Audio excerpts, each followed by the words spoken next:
Hey everyone, welcome to the show. On the show, we're going to explore the journey of life, how to build a strong business or career, and overall build a life that you can be proud of. I'm your host, Jim O'Neill, and on this podcast, we're going to talk to real people, entrepreneurs, business owners, people who are leaders in their field, and just generally awesome people. We're going to have real conversations about life, struggle, and hope. This podcast is proudly sponsored by BHD Gutters, your home's best defense against the brutal weather of Northeast Ohio and potentially costly repairs. And also the elite sales team with Real of Ohio, where we help hundreds of buyers and sellers every year navigate the tricky and challenging Northeast Ohio real estate market. Thanks for joining us, and please help me welcome our guest, Jacob King. Thanks for coming in, dude. Yeah, man. It's cool. Yeah. It's pretty cool. Something new. Yeah. Why not, right? Yep. All right. So tell me a little bit about who you are for people who don't know you. Man, where do I start? Well, we're going to get through a lot. So Okay. just generally, you could start Yeah. just a little bit about, right now, Uh-huh. Yeah. Well, right now has been crazy. And, we're just in a big figuring it out process. So for the past 18 months or so, I was working with a insurance company, helping companies set up their employee benefits plans, right? So doing a lot of health insurance, dental, vision. And I just recently pivoted. This past week was my first full week being out on my own, right? So I quit my full-time job where I was making pretty decent money for someone my age, and I've decided to start my own business. King Intelligence is the name of the business. It's a good name. You think so? Yeah, it's a great name. I was gonna go with King AI, but I didn't want to pigeonhole myself to just AI. Yeah. In case, let's say, I want to do, I don't know, business coaching or something years down the road. Sure. Yeah, So yeah. that's kind of what I landed on. It's a great name. And what I'm doing now is I can do a very wide range of AI consulting and building custom AI automation for businesses, right? Like automating the work that they hate to do. But the niche that I'm in right now is making automations to where if someone gives me a 20-minute video of themselves talking, they'll have 50, 100, 150 pieces of content that are automatically distributed all over social media, right? So Yeah. super small human input, and you just have a wide breadth of social media content that's going everywhere. So 2 questions. Yeah. How old are you? Well, I'm 24 next week. Next week. Next week, Okay. yeah. All right. And then second, so I'll be 43 in July, 42. So when I was 14 years old, that's when every home had internet. Well, not every, but that's when people started to get internet in their house. Right. They had a home computer. Home computer, Yeah. Oregon Trail, and then What's Oregon Trail? Oregon Trail.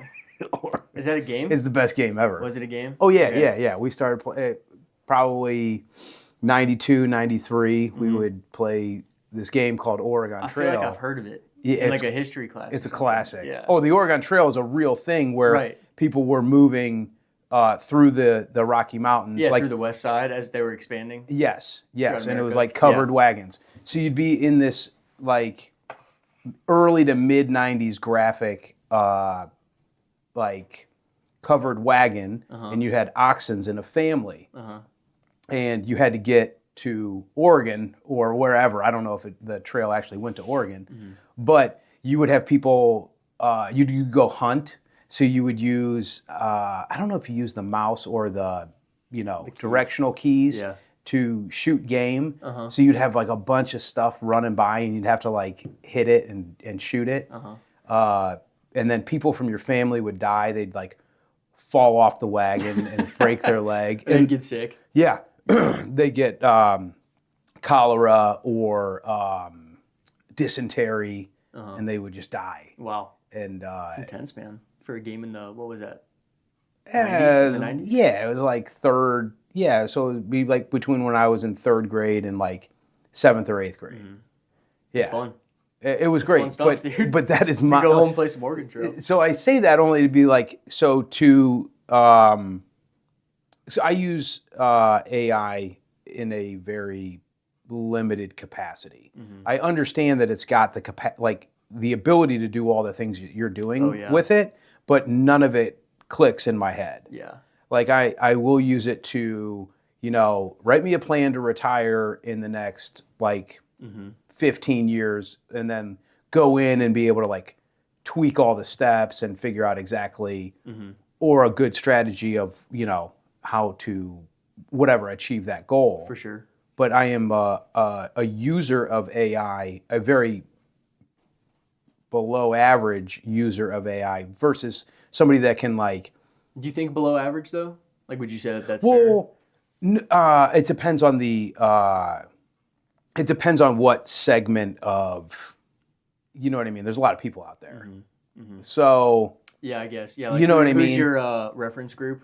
People my age. Yeah. And a little bit older. I feel like you use it more than people your age. Oh, probably. If I had to guess. Probably. Yeah. Yeah. I know from conversations that we've had, you seem to be using it. I'm very interested in it, but as far as how it works, I have no idea. And how it works on the back end? Yes. Yeah. And not only that, but how to give it a raw 20-minute video and then just be okay, right, thanks, and now it's all over. And it's done. Yeah, Facebook. You don't have to look at it, and it's just being posted. Yeah. Yep. And then with specific what I think is so cool is that we can shoot a video and then you take it and all of a sudden I don't need to post it; it just shows up. That is really cool. And the biggest thing too is the last thing that you want is it sounding like the generic ChatGPT. Yeah. You and I have both seen posts where people will put it out and you're okay, I can tell that this was written using ChatGPT. Come on, put some thought into it. Right? Well, see, I don't know that I can. I've had people. Really? Well, I've had people give me feedback hey, I can tell that you wrote that on ChatGPT. Right. But I'm what I've created, it's not like that. Yeah. Yeah. Which is the nice part. Really cool. Yeah. Yeah. Yeah. When people say I posted something and a friend of mine, she's like, let me give you some feedback. It was very kind. She's like, change this and change this. I can tell that Do you chat. remember what it was? Was it the M dashes? Yeah. Yeah. I use those all the M dashes are time. yeah, I know. I've actually started. I'll catch myself typing or texting, and I'll start putting M dashes in. Yeah. I've never done that before I started using ChatGPT. Oh, really? Yeah. Oh, I don't know. I've always. Really? Well, in my writing, I'll use a dash. Oh, okay. Yeah. I've done that in writing actually. Yeah. But never typing. I'm a big. No, I don't think I've ever. You're right. I guess I don't know that I've ever used it typing, but I haven't really typed a lot in 20 years. I've never had a job where I need to. Yeah, be on a keyboard all day. Yeah. Yeah. But you're out talking to people. Yeah. Yeah. Yeah, but when I was in college, I typed a ton. And I never used a dash. Yeah. But. Well, when I was in college, that was when, my junior year. I think the fall of my junior year. When would that have been? Yeah, probably. So that would have been the fall of 2023, I think. Okay. And that's when ChatGPT was just coming out. It was brand new. And so it was the golden era of being in college because no professors knew that it existed. And so you could just straight up write whole essays with it. I was doing, and no professors had any idea. They didn't know that it existed. Well, it was the golden age, but it wasn't as smart. I would put in math problems or I don't know what other homework I had. I was in a supply chain class and, I'd be watching YouTube on this screen and on this screen just copy, paste, put it into ChatGPT. Yeah. It would get it wrong sometimes. Now I don't think it would get it wrong. Yeah. But it was still the nice age of no one knows that this exists. Yeah. And I'm just doing it all in my classes. I use it for my daughter's homework. 6th grade math. Some of the stuff I'm what in the hell? Yeah, I don't know how they're learning that stuff. I just take a picture of it and then just boom, I say just solve this. Yeah. And then it will break it down and give you all the steps so we can at least she's learning how to do it. But it's tough. Yeah. Especially when your kid's looking at you you help me with my homework. Right. Yeah, why don't you just ask ChatGPT? Well, I don't that what tell you tell him. No. Why not? I don't know. Just because it's I guess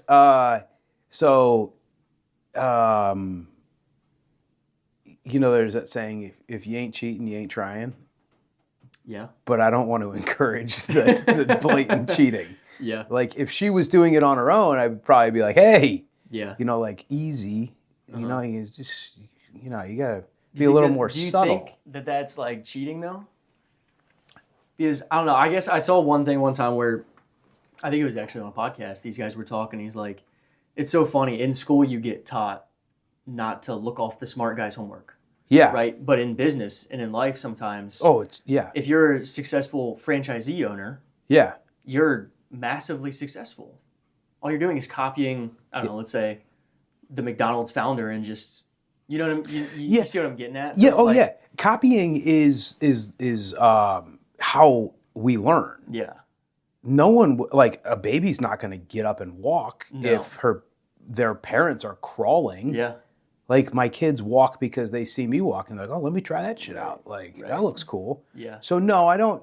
Well, I guess it's within a context, you know. And I think, like, when I was in school, the point was, like, which also, I just thought of something else. But, like, the point was to critically think. But, Yeah. I mean, if you're taught how to think. Yeah. Yeah. Yeah. That's the main point of school. But then also punished What if should be. you think, like, I know how to do this real easy. Like, let me look at this dude's. Right. You know? Yeah. Like, you're thinking through a problem. Right. Like, this You're finding the best way to you're finding a solution which we have deemed immoral or whatever. which I think is silly. Well, That's just my take. yeah. I mean, I get it. I get both sides. Yeah. For sure. There's sides to everything. But all right. Where are you from originally? So I grew up in Hartville. You been out there? Yeah. Small little town. Oh, yeah. Small little town out there. My gutter company's in Hartville. Oh, really? Uh-huh. How many locations do you have? Just one on 619. Oh, you guys are on 619? Yeah, right by the new sheets. Okay. Yeah. Why have I not seen it? Oh, it's back. I don't know why I It's haven't set seen back. the logo. Okay. It's set. Yeah. There's no. It's really discreet. Uh-huh. But yeah. That's a good spot. They're growing a ton, that area. Well, going back to the mid '90s, there was nothing. There was nothing there. Nothing there. Now it's becoming, there's a lot of money moving into that area. Yeah. 100%. Yeah.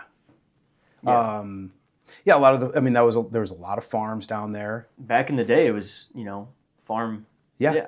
But now it's a lot, like, I guess as I was kind of going through school, it was, Lake used to be known as like the farm boys, right? Like when you play them in football, basketball, that's what it was. But now it's kind of a preppier feel. Yeah. Almost. Yeah. That's just what I've seen from the outside looking in. I don't go to school there anymore, so I don't know. Sure. No, I'd agree with that 100%. Because when I was going to school, it was kind of the same. We never went down there. Yeah. We never. Yeah, you have no reason to. No.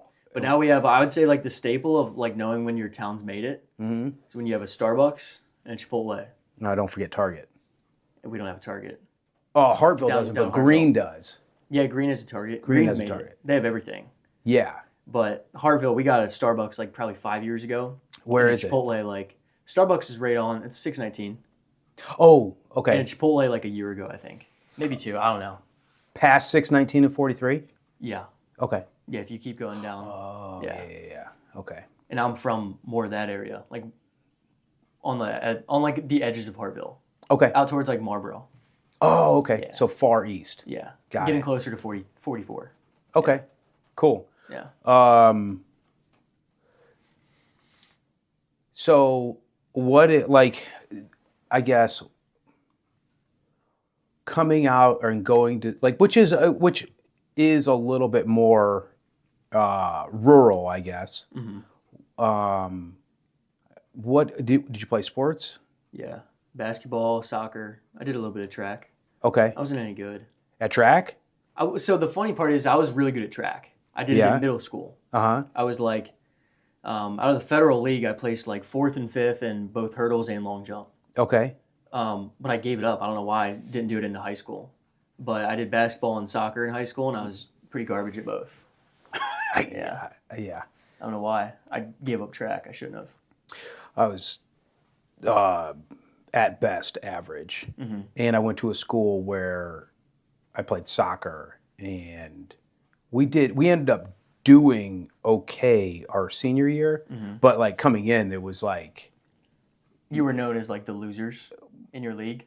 Yeah, Yeah, yeah. that's how we were. We did not have a program. But we also, so I went to St. V, and it was not a soccer school. I think they kind of are now. I don't know. I think because I have some buddies from college. Well, not some buddies. I had a really good buddy in college who played soccer at St. V. Oh, did he? And they were good. They were Well, really good. so At least when he was there. that school was very small, and when I started, so I went into high school in 1999, and there was rumors that the school was going to close. That like our class would be the last fully graduating class. It wasn't. For why? Well, you know? enrollment was low. That'd be what? When did LeBron get there? When would he have been there? He would have been incoming class of 2000. Okay. So they could have missed out on him. No. It would have been like no. I don't know how much this is just stuff that I have heard. No one who really had any position there told me this. It was just like, school was going downhill. rumors. It was potentially going to close, and then LeBron James saved that school. Put him on the map. Yeah. It's Yeah. It's pretty and crazy. every see, high school sports are, I don't follow high school sports, but you can see sometimes like, oh, this school is really, really good. And then, 20 years ago they were garbage. Right. So it's just, I think it really depends on who's running a program, Yeah. which will determine how good the school is Right. at a certain sport. Right. And then the other thing that's kind of weird is it all starts at youth. I did notice that. It all noticed that starts big at time. youth. Yeah. Yeah. I mean, like at least the basketball program at Lake, when I was there, they were really good. Right. Like we were competing with, we had graduating classes of like 250 to 300. Jackson, they'd have classes of like 600 kids. They were double our size, but we'd compete with them, and a lot of times we'd win. Not like my class, but as I was in like middle school and whatnot. And they were teaching us the plays that the high school varsity team used in 7th and 8th grade. So by the time you're a senior, it's like, dude, you've been doing this for half a decade. Yep. And you can just see how important it is to start at the youth. Yeah. It's crazy. Yeah. And I think that's a newer trend in like American sports where, excuse me, they're starting, which good or bad, I don't know. Try to keep that seat as close as you can think so? Well, I marked all the, Yeah, I know, but I figured you'd still like catch me. I hope, I don't know. It's It should be kind of fun. like, yeah, it should, yeah. Yeah. But so everyone's heard like, oh, kids need to play multiple sports. You can't just have them in one sport. If they're in just one sport, you can get very specific sport-related injuries, blah, blah, blah. But now that I have kids, you can very much see these programs where they're starting everything with the goal of being good down the line. So it's a very, and it's, I guess it's very applicable because you get a young kid who doesn't really know anything, and then they go through this journey, and all of a sudden they, you know what I mean? You've got kids that have been playing together for 10, 12 years, and Right. they're really, Yeah. consistent. Yeah. And you can see those things in business too. Right. Where you graduate college and really don't know shit. Yeah, you know nothing. Yeah, and then I feel like the generation just a little bit before me, they would come into one company and work there. Though Oh yeah. my My dad, generation is not like that at all. yeah, I know my dad had 2 jobs after college, and that's it. Yeah, my dad probably same boat. I Yeah. mean, he's been in smokers for the past 30 years. Yeah, Yeah. yeah, and I think that from like my age to like your age, it's just not. It's just different. Yeah. I don't know why. Well, I think some of it's probably how much the company cares about. I think a lot of it's social media too. Like you just have so much exposure to everything that exists out there, Yeah, right? Yeah, social media is definitely the culprit for a lot Yeah. of For everything. a lot of stuff. Yeah. Yeah. I don't think that we're fully equipped to deal with. I mean, that's kind Oh, of no way. obvious from a lot No of the way. stuff that's come out, but Yeah. I definitely limit how much time I look at it. Uh-huh. And my kids have zero interest in it too, which is Well, that's really good. yeah. Now, it depends if you include YouTube in social media. I don't. Yeah. I could don't. I could see why you could, but I could also see why you don't. Yeah. You know what I mean? Like I see both arguments. Yeah. Like the one argument for is that it still has like a really good algorithm, and it's just like targeting you, just how every other social media app does. Yep. Right. But the other one is like, it's not. I don't know. The other ones are more geared to keep up with people in your community, right? Facebook, Instagram. You're mostly following people that you know in person, whereas YouTube, not like that at all. Yeah. Right. Like you're keeping up with people that are either industry leaders or doing cool things in technology or watching sports highlights or something like that. You know what I mean? Mm-hmm. But yeah, YouTube's a cool one. I like YouTube. I mean, I've learned so much stuff Oh yeah. from watching YouTube. That it's a very good tool for learning. Yeah. So. Yeah, I would argue it's better than college a lot of the times. Like if you took a college course to learn, let's say, supply chain management, and you put 100 hours in one semester learning off YouTube and 100 hours learning off of the textbooks and the material that they give you in college, I would take this route every single day. Yeah. Oh, I think it's easier to learn Personally. by watching and listening than it is by reading. Yeah. Yeah, and it's more, I don't know. They're always like, there's just something new. Like it's something new, and it's just better. On YouTube? Yeah. Yeah. Yeah, I think anytime you can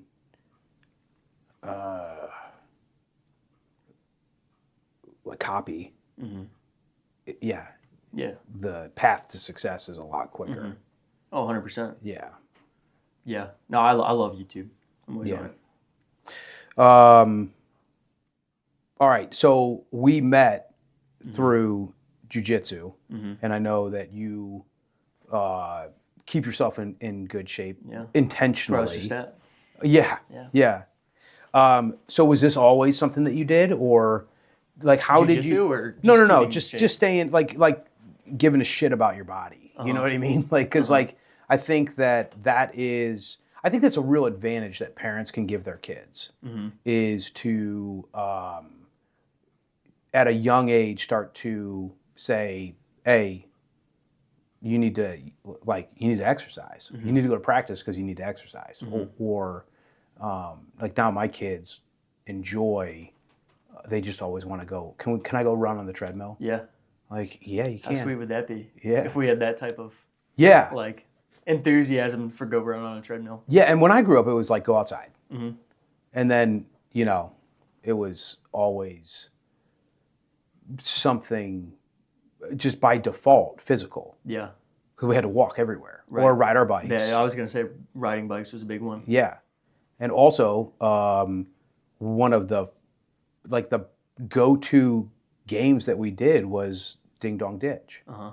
Like middle of the day, ring the doorbell, and then Middle run. of the day is crazy though. Oh, we did it all the time. Really? It was very common. Yeah. It was not like We'd always wait till nighttime, at least. no. See, this was just like like people never even got mad. Yeah. They'd come to the door. Oh, they get pissed now, dude. No, they didn't.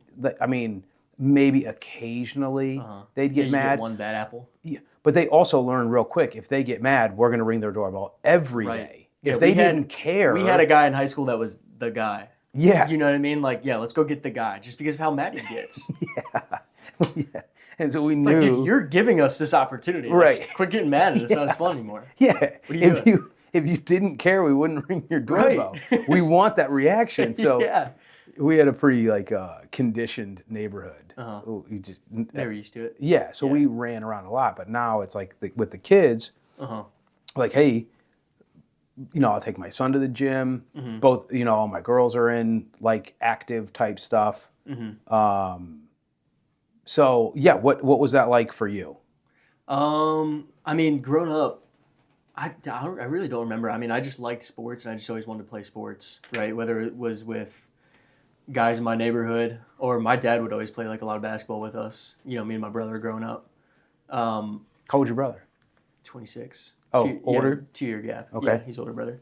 But no, I mean, there was never like it wasn't seen as exercise. Mm-hmm. You know what I mean? It was always more just like sports. Play. And that was, play. Yeah. Just play. So, and I've never had to, like, I could eat whatever. I could eat McDonald's 7 days a week with ice cream and hot fudge sundaes, Mm-hmm. and I would keep my body shape, right? And so I never had to like focus on the diet side of things Mm-hmm. and intentionally exercising to keep a shape. But as I get older, you start to realize that these things, whether it's sleep, diet, exercise, they have way more of an effect. Yes. As opposed to when you're younger, you can just get away with it. Yeah. I can remember being 24 and, really up to about 30, Mm-hmm. I could go to bed at 3 in the morning and wake up at 6, no problem. Yeah, and you're fine with that. I was fine. Yeah. I But didn't now, realize how terrible I felt. right. I just thought it was like normal because, like, literally, I went to bed every single night Mm-hmm. really, really late, Mm-hmm. and I have to get up for work. Yeah. And just feeling like, But even now, I feel that as, like, let's take the difference from when I was 19 to 24. yeah, There's a huge gap there. Like, when I was 19, I like, didn't get hangovers at Yeah. all. Now I do. I still could eat whatever I wanted. Now I can't. yeah, And now, I mean, I feel like I'm more, I mean, I still probably could and feel okay. yeah, But my goal isn't to just feel okay. Like, I want to feel optimal. Like, yeah. I want to be at my peak. You know what I mean? Do you think is that common amongst your friend group? What? Just wanting to? Feel optimal? I don't think so. I wouldn't have. I wouldn't. I don't think imagine. so. Yeah. I mean, out of all my friends, I'm the one who takes my diet the most serious, and the little like micro habits that I have every day of, I don't know, just trying to be very disciplined in my sleep, Mm-hmm. in my diet. I do like the little things like cold showers, which I know get like torched on social media. But those for me work. Yeah. You know? No, I don't think it's that common. Like most of my friends, they just eat whatever they want. Stay up late, go out, Yeah. party. Yeah. Yeah, not as much partying. Like that phase seems to be over. Okay. You know, that was more of like a 19 through 21 thing. Yeah. But once you kind of get past that point, and it's still a lot of staying up late. For me, a big one's just watching sports. It's like, I don't know. I love sports. I love watching football, UFC, whatever it is. And I still do, like occasionally, but not as much anymore because I just feel like it's such a waste of time. Yeah. Like, it's kind of crazy when you step back and think about it. Like, this is the point of view I'm about to explain is very like extreme, Yeah. but like what's happening is you're watching other grown men on TV live out their dreams, and so while I'm doing that, I'm like, Yeah. what are you doing? Like, Yeah. just go live out your dreams. Yeah. So like but then people will see me and they're like, dude, watching football? Like, aren't you watching some other guys live out their dreams? And it's like, okay, whatever. I haven't watched. I don't think I've watched a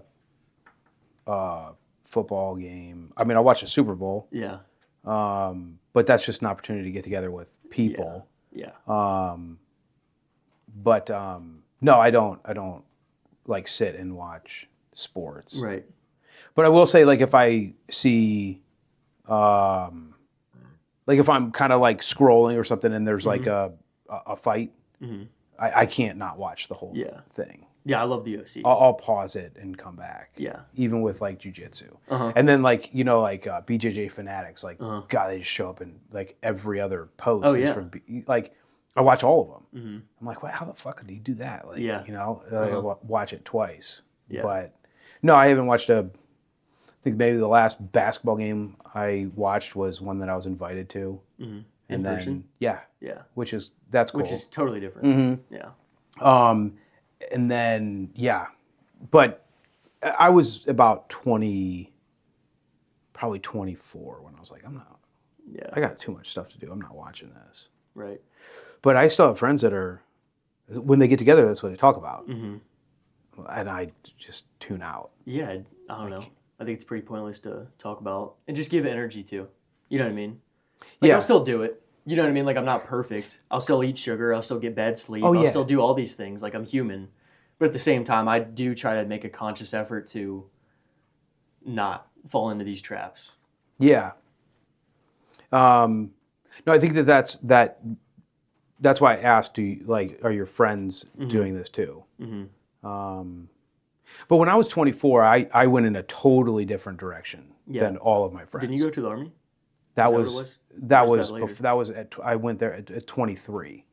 The Army at 23. Okay. So after I got back, I did not. I didn't like disconnect from all my friends. I just no longer hung around them, Right. which was like kind of scary and terrifying at the time. But I kind of just knew that I absolutely had to. Yeah, you had to have a change in environment. Yeah, Yeah. yeah, Environment's everything. yeah, It's everything. yeah. Okay, so like, at what point did you realize, as you started pushing yourself harder into just taking better care of your physical, mental, spiritual side, where was that in your life, your journey? Yeah. Like, when did it really start to become a priority? Well, I guess, like, when did it start and how did it shift into a priority? I don't know. I mean, at least as it stands right now, it's more of a stress relief, right? And an escape and a hobby that. So, like, let's take jiu-jitsu, for example. That, to me, is the optimal way to. I mean, for me, it just checks so many boxes. I'll tell my friends about this all the time, right? And the main one right now that is so important to me, because I'll spend so many hours in front of a laptop just grinding, is the social aspect, right? Like, we wouldn't be having this conversation right now if it wasn't for jiu-jitsu, right? Like, you get to just make friends with a ton of badasses, like people that just, I mean, we go to the 6 a.m. class, and there's not many people who would get up at 6 a.m. to go train a martial art and familiarize themselves with being humbled every day, Yeah, right? Because there's always someone better than you. And in basketball, when someone's better than you, like, okay, they'll hit like a 3 in your face or whatever. But when someone's better than you in jiu-jitsu, they're controlling you as a person yeah, at their will, and there's nothing you can do about it, right? And so that's so beyond humbling. Anyway, so I mean, you have the social aspect, meeting people like that, the humbling aspect, which I just talked about. You have the cardio, the physical fitness aspect, right? Like, there's resistance training. You're still pushing and pulling and using strength, and also moving your body a lot. Like, my heart rate will get up to about like 120, 130. Nothing crazy, but it's better than sitting down. You're making an effort to control that too. Yeah. You could easily get to Yeah, 170. you definitely could. Yeah. Yeah. But I would rather do a 45-minute session Sure. of a consistent pace. You know, I'd rather roll longer than harder for a shorter span. But then also, you have like a really nice long-term goal of, I guess in my head, I'm like, can I get my black belt by the time I'm 30? You know what I mean? Whereas lifting's great, but at least for me, it wasn't checking the social box. It's, I know you can lift with people, but it's difficult to kind of coordinate that on a consistent basis. It's not that humbling. It's kind of the opposite of humbling, because you're kind of building yourself up and you're seeing your muscles get bigger, and your ego is kind of inflating. Yeah. I mean, is that ignorant, or is that? No, I agree 100%. That's at least what I've seen. I've had friends where they got these big muscles, and it's like, one, I'd still lift more than them, and two, I know that in like a physical altercation, I would come out on top by a mile. It's like, so what are you even lifting for? Well, I think, yeah. Well, I know for me, It's kind of a hot take, but no, not at all. It's very consistent with, I think, what a lot of people who train jiu-jitsu think, and the things that the itches that it scratches. You know. oh, there's so many. There's so many. Yeah, I read something early on in jiu-jitsu, like, why do I feel so good after I go to jiu-jitsu? It's like human touch. Oxytocin. Yeah, people, like, other people are, I mean, yeah, it's violent, but Right. I'm experiencing human touch. Right. Whereas, you don't like, get that with lifting. no, you don't really think- get it anywhere in life. It'd be you don't. like Unless very you have like odd. a significant other. Yeah, yeah, Right now, I don't. So I mean, my only human touch comes from jiu-jitsu. right. Yeah, Isn't that crazy? I mean, but I think that's another connection point to the art or sport or activity that, yeah. Yeah. So I started lifting weights relatively young, and then after, like, let's just say for like 25, at 24, I started lifting with a lot of like purpose behind it. Yeah. You know what I mean? Like, Yeah, I you had like, goals. yeah, Right. Like it wasn't just a hobby to go in there and get a little lift on. You were really pursuing. well, and it was providing me with a lot too. Yeah. It provided me with there was a community. I knew I was going to see the same people there every day. That's true. And then I knew that, there was consistency, right? So like, International Chess Day, although I Monday, right? never did chess on Monday, but yes. So there was community, consistency, and then results. And I think, those are really important. And I have friends that just lift weights. Yeah. I'll get too sore from jiu-jitsu, or I don't get my lifts in which is fine. Yeah. That is totally fine for them. Right. Just like people, like I got a bunch of buddies that do triathlons, and they love Yeah, that's awesome. triathlons. Yeah. I did a triathlon. Really? Yeah, I did a half Ironman. Is that the okay? Yeah. The 70.3. Yeah, I'd like to. Well, I It's mean, nuts. I don't care to do it again, Right. because I didn't enjoy the training as much. Yeah. But there's definitely something about jiu-jitsu that is like, I'm hooked, fully hooked. Yeah. And John Danaher said it's easy to get a black belt. You just show up and pay your fee. Right. You'll get one. Yeah, you just show up every You'll day. I mean, Well, that doesn't have any but I feel like I know what you're getting at. yeah. To where if you just, I mean, it's kind of part of the business structure It is, yes. of jiu-jitsu. Yeah. Of, if people continue paying, continue Showing up. even if they kind of do nothing, Yeah. they could still probably get a black belt. Right? Maybe not. I think it's maybe 5 years don't ago. know. Maybe 5 years ago. Yeah. I think there's been a big shift where the point is to Get better. yeah. Yeah. Yeah. And No, I do think I definitely like demonize lifting sometimes, but for me it just hasn't worked sure. in terms of checking all the boxes that I want to be checked. Yep. Like if there's someone out there that's only lifting and that's what's working for them because they have the community aspect, they have, I don't know, all these different things, it's like, that's great. Yeah. Like great for them. Yeah. But jiu-jitsu is just what's worked for me and what I would imagine would continue working for me to check all of the boxes that I want to check outside of, my professional life, if that makes sense. Totally. Yeah. I think there's also a very you hit it with like the humbling effect. Whereas there's nothing. It took me a long time to not beat myself up Yeah. When you lose. after. Yeah, not like I wouldn't throw a temper tantrum, but I drive home Yeah. MFing Yeah. the whole way. Dude, I'm so bad at this. Like, I keep showing up and yeah. yeah. And I also think it's the hardest thing that I could do. 100%. Like in any given day. I Yeah. think that's why a lot of people don't show up too. They just, I'd like to start. Right. But they just don't show up because Yeah. it's like, Yeah. I've never had my ass kicked. Uh-huh. Like Well, I don't know if you met him yet, but my roommate just started going.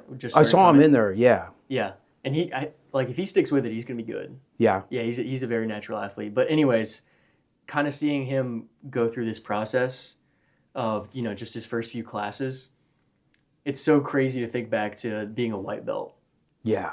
And just the work that you have to put in just to learn the fundamentals of an art or of a sport. Yeah. It's just crazy. And I remember, do you remember when we got coffee a few months back and there was that book there called 12-Hour Walk? Yeah. Yeah. So I didn't do 12 hours. I did 6 though. Mm-hmm. It was intense, man. It was so intense. I mean, no phone, no AirPods, nothing. Just 6 hours of walking. Yeah. I know you've done way longer. Well, I did with people, Okay. not I alone. was solo, Yeah. and I was just out there with my thoughts. Yeah. And so I bring that up to say one thing that I vividly, I mean, this was months ago, and I still think about this all the time. I kind of came to a realization that this is just my guess. I could be wrong, but in jiu-jitsu, you kind of realize that, so like you beat me all the time in jiu-jitsu. Not all the time. But either way, it comes down to, I think the biggest thing is just mat time, Yeah. showing up. Yeah. Like you've shown up more than I have, Yeah, that's it. right? And I think that it goes the same for a lot of different things. I guess when I was out there, like on that walk, I was like, we overcomplicate things all the time. Yeah. Whether it's business, whether it's lifting, whether it's jiu-jitsu, whatever it is. I think it just comes down to time and showing up with consistency. Like that's the greatest determinant of where you're going to end up and why people are better than others at certain things. I know there's a lot of other variables, but to me, that seems to be the biggest one. That is a huge message that I would like to somehow articulate to people who feel like they're just drifting. Like when I was 19 to 24, really even 18 to 28, felt very lost. Right. Which I think is normal, right? In your 20s? I hope. I kind of feel lost. It is, but it didn't feel normal. Yeah. Because it felt like it was never going to change. Yeah. It You is feel like totally. you should have it all figured out. It is totally normal. But the only way that like I knew how I was doing was by looking at other people, comparing their outsides to how I Right. felt on the inside. Right. Which Yeah. is just a totally unfair comparison. So you're right in that time fixes a lot of life's problems. As long as you don't, screw up too bad Yeah. by doing something ridiculously stupid. But by like, but screwing up is a big part of like failing forward. Oh, yeah. And that's what mat time is. Yeah. You screw it up, you screw it up, you screw it up, and then you're like, all right, okay, I learned my lesson. 100%. Yeah. I think the biggest misconception people make is, so like my roommate who's been to 4 classes, like I can tell, and also he communicates this to me, he's like, man, I feel like I should just be doing better. Yeah. I'm like, it's just mat time, Well, welcome to the club, dude. Right. And that's also what kind of influenced me to quit my job. Yeah. Because I guess in my head, if I go down this entrepreneurial route and just start stacking that mat time now, a year from today, to me, the odds of failure become exponentially small. If I just continue to stack time and try and try and try. Yep. To where it seems almost impossible to fail. If you just don't give up and just keep putting in the time. Yeah. Maybe I could be doing something totally different, but I don't know. That's just kind of where my mind goes. It's just time. That's a start really good way to look at entrepreneurship. You're going to get injured. Yeah. You're going to, have surgeries. Right. You're going to have. You're gonna have ideas that you thought were amazing and they were totally trash. Yep. Yeah. Right. And you really believe in that idea and you keep pushing on that idea and you got And it sucks. multiple people like, hey man, I don't know if that's such a good idea. Like, Yeah. like no, it's going to work. Right. It's going to work. Right. And then, like, ah, shit, that didn't work. Right. And so I look at myself where now I'm 1 week into this full time, and I keep stressing about not having as much revenue as I'd like to. Oh, And it's like I just try to remind me. I mean that's just how I get though. And I think that I was even talking with my other roommate about this too. I'm like, stress gets so demonized in today's culture, but I think stress is so important. You know what I mean? Just having that. I mean, maybe it's not the best way to be thinking of like, like let's get some revenue. Like, why don't you have any by now? I just always come back to trying to tell myself, calm down. Like, you're just starting. yeah. Like you're a white belt. You've taken 10 classes in jiu-jitsu. And if that person comes in expecting to win, to beat a blue belt, purple belt, brown belt, black belt, like that's just a ridiculous expectation. You know? I think it's the same in business. It 100% is. Right? And I would say I would take the word stress and replace it with problems. Uh-huh. So when we talk about having these problems, having this stress, do you think that it's yeah, I mean, I'm kind of curious to hear what you think about that. It's necessary. Yeah, it's definitely necessary. As a person, I need problems to solve. Mhm. My purpose on the planet is to solve problems. Right. At least that's what it feels like. No, it is. Yeah. I'm designed Well, like I'm sure there's other arguments out there. sure, You know, but a problem-free life, it doesn't exist. no. I heard Alex Hormozy said, he's like, I mean, really having pain and problems are just precursors to life. Yeah. Like if you're going down like a stock, that's painful. If you're staying flat, not going down or up, that's painful. And then also if you're growing, that's painful as well. Mm-hmm. So it's, I mean, the problems are inevitable. It's just picking what problems do I want to have. Yeah. That's it. Yeah. And then really even being able to like just one thing that makes I like problems over like stress. Mm-hmm. Stress feels bad. Problems just need solved. Right. You yeah, know. or puzzles Yeah. instead of problems. Yep. Yeah. But if you look at people in general, like I know plenty of people in my life, like where things in their life they're going up and things are going good, Mm-hmm. and something in them is like I need to screw this up. Yeah. Like Yeah, we need some type of like chaos to wrestle with. Yeah. Almost. Yeah. When there's too much order. Well, yeah. I mean, it's if You you're see it a listening lot. to anything that Tony Robbins has ever said, it's like people need two things: they need consistency, and they need inconsistency. What do you mean by that? I haven't heard that. So there's like six needs that every person has. It's Yeah, like the Maslow's triangle or whatever. something Is like what you're talking that. about? But yeah, they need acceptance, they need certainty and uncertainty, and he explained it in like the terms of a relationship. Yeah. So in a romantic relationship, you need that trust that they're going to be there, and so you need consistency. But that will get boring if there's never any 100%. surprises. Yeah. 100%. So it has to be both. Yeah. And some people are more wired to enjoy inconsistency, and then I mean I know I do better in consistency. Yeah. But that's why I like working for myself. Right. Because I can put my own consistent markers on the board where I'm going to do this, this, and this every day. But every day is different. You know what I mean? Mm-hmm. So Yeah, you're getting the best of both worlds. I get good balance. Yeah. Yeah. And the inconsistency comes from, I'd say, at least from what I understand, is taking risks with consistency. Yeah. You know what I mean? Can be. Also can be where, a certain day just goes to shit. Mm-hmm. Right. Yeah, you have this master plan, then you get punched in the face. Mm-hmm. Yeah. Yep.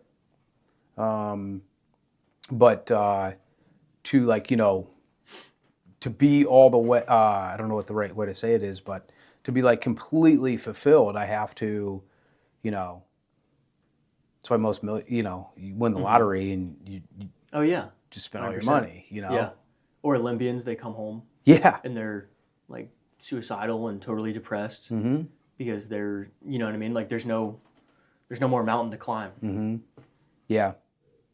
But I do think that like having that stress and having problems is just so important. Mm-hmm. You know what I mean?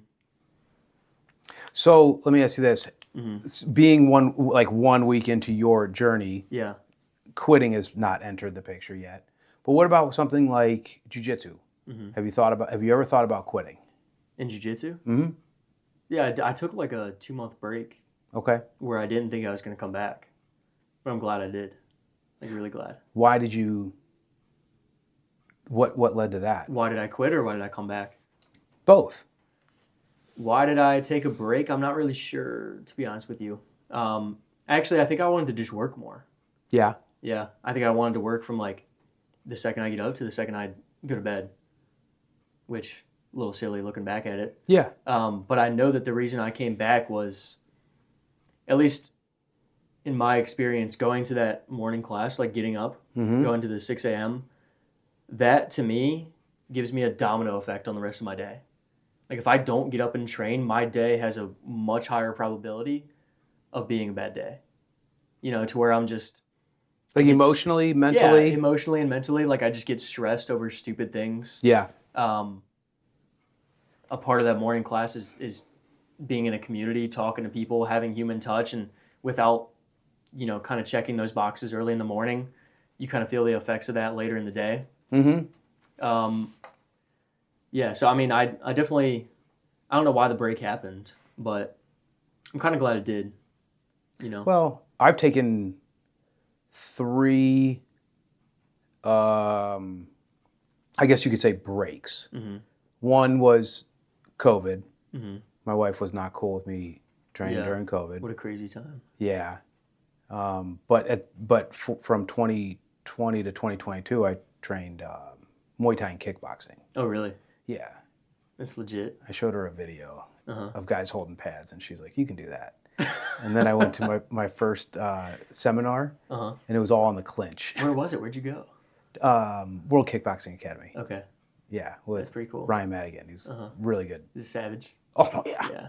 yeah, pro fighter. Uh-huh. Yeah. And so I was laughing because my wife's like, I just don't want you getting sick and all that stuff. And so I sign up, and it's all, I mean, there's no 6 feet. You can't punch someone from 6 feet away unless you're really, really tall. Yeah. But we had a seminar there, and it was all on it was clinch work. Uh-huh.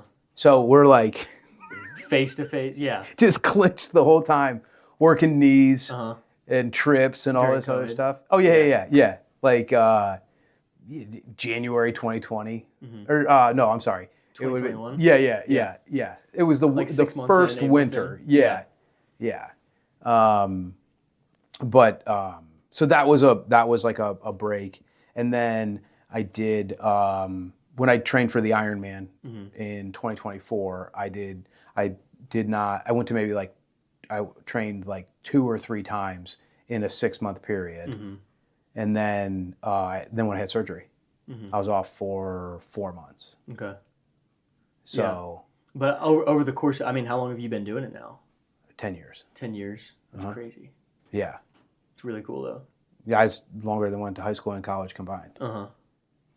What do you think is the biggest thing, like, I guess just some of the biggest things that you've learned from that 10-year span, whether it's about the sport or just about life in general? So I'm obviously not very big. Mm-hmm. You know what I mean? Yeah. And I'm not.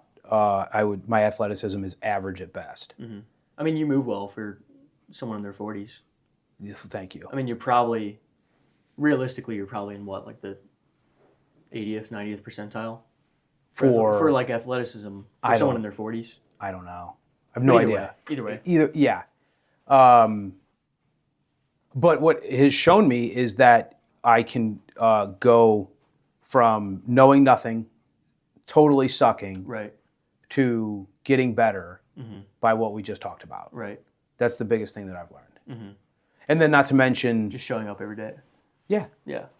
you just Maybe not even every day. I train. Showing up with consistency. I mean, you even just said that you took breaks. Yeah, Well, you might and have. I train 3 days a week. Like if I can get in 3 times, that's a good week. Yeah. It's mostly twice. I mean, so since I started, I had a child when I started, and then we've had 2 more kids. So you have 3 now. I have 3 kids.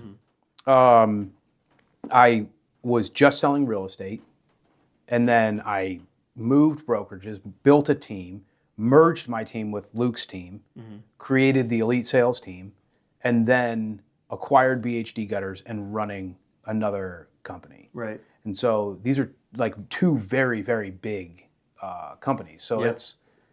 yeah, You have no short of responsibilities on your plate a lot. with a wife and 3 kids as well. It's hard to, Oh, I bet. I can't even imagine.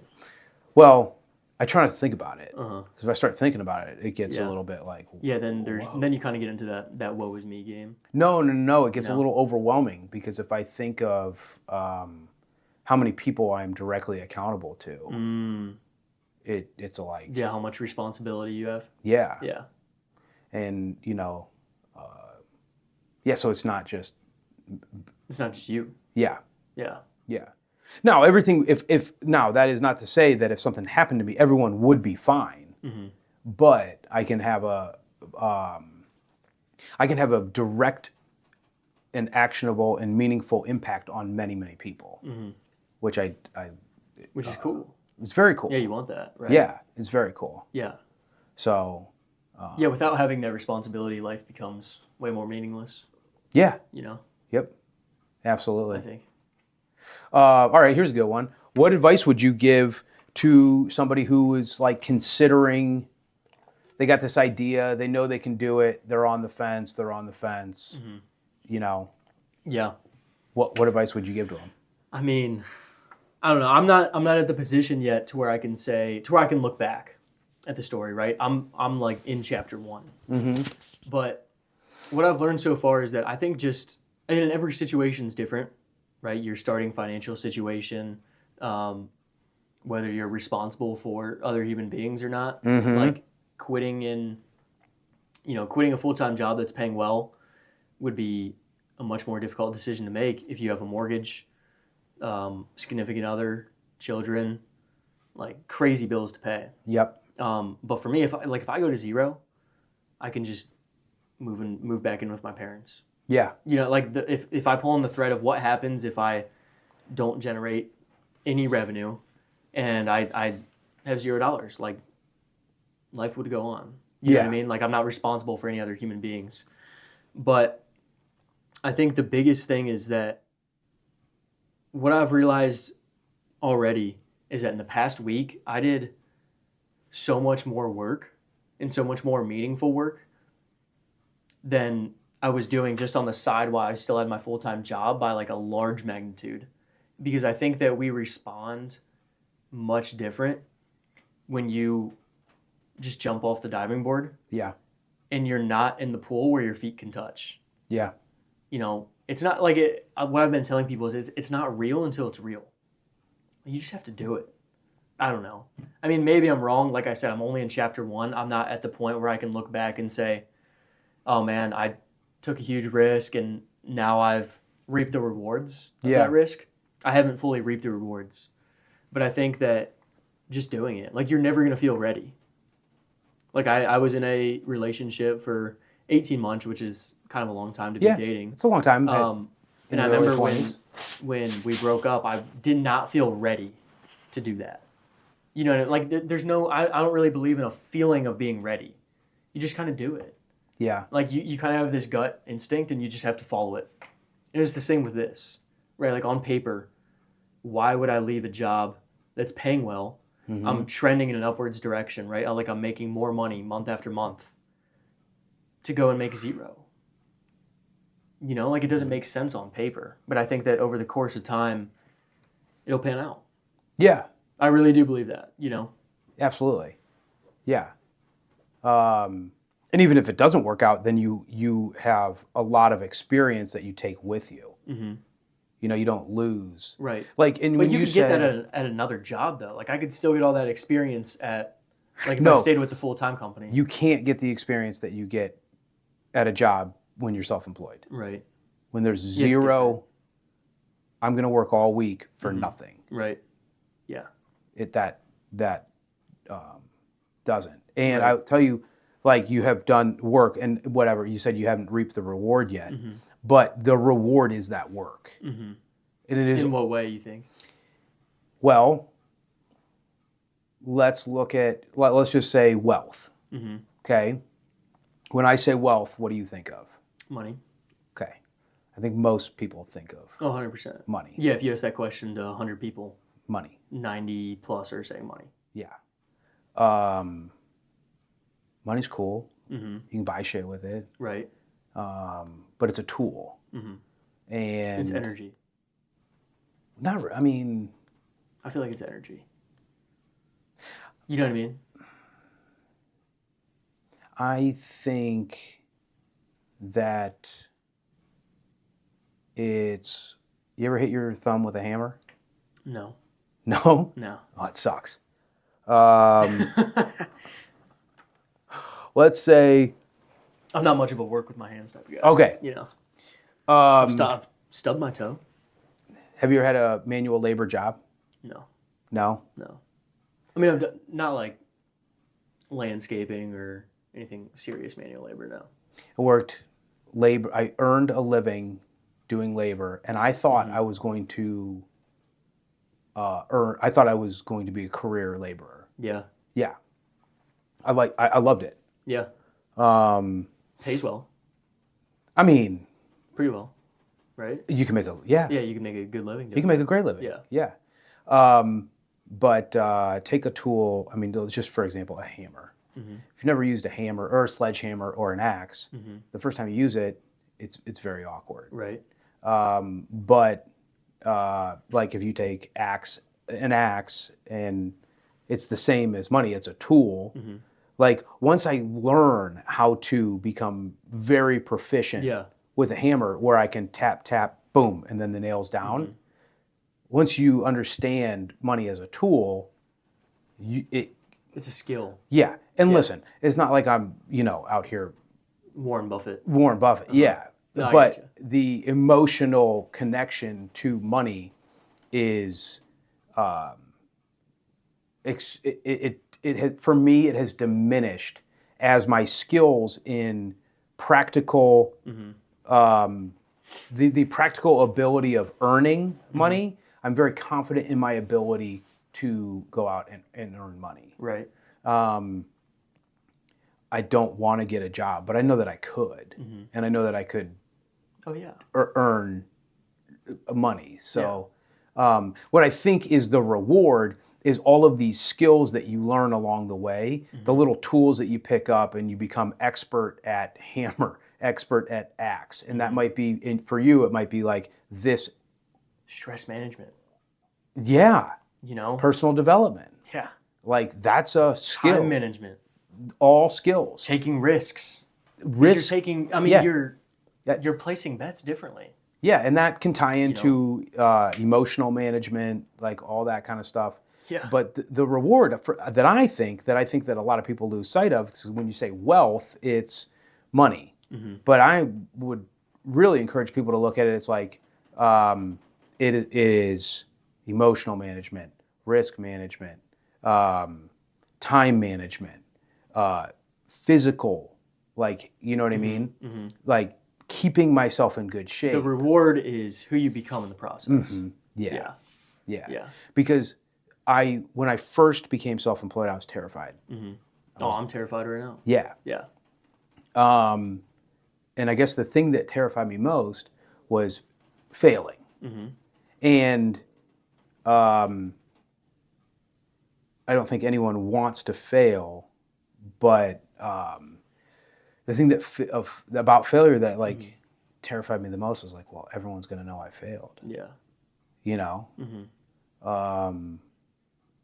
that was the scariest part. Yeah. What are other people going to think if I Yeah. fail? Right. Which is They're just gonna make fun of me. fucking bullshit. You're Yeah. like a loser. Yeah. What an idiot. Yeah. This guy left his full-time job, Yeah. making good money Yeah. to do that. Yeah. It didn't work. Air ball. Yeah. What an idiot. Yeah. But I mean, I just think that like, if we just look at wealth in general, I think it's, am I in good shape? I have physical wealth. Am I emotionally stable and, like cognizant and conscientious? It's like Yeah. emotional wealth. Yeah. And then there is financial wealth, which is no one is like, that's why we all go out and do all the things that we do. Yeah. But yeah, I think the reward is what we learn along the way Oh, 100%. because it's repeatable. Yeah. So if this business doesn't work out, you could go in and start probably a pizza shop and apply a ton of the stuff that you learn and have a very successful pizza shop. Right.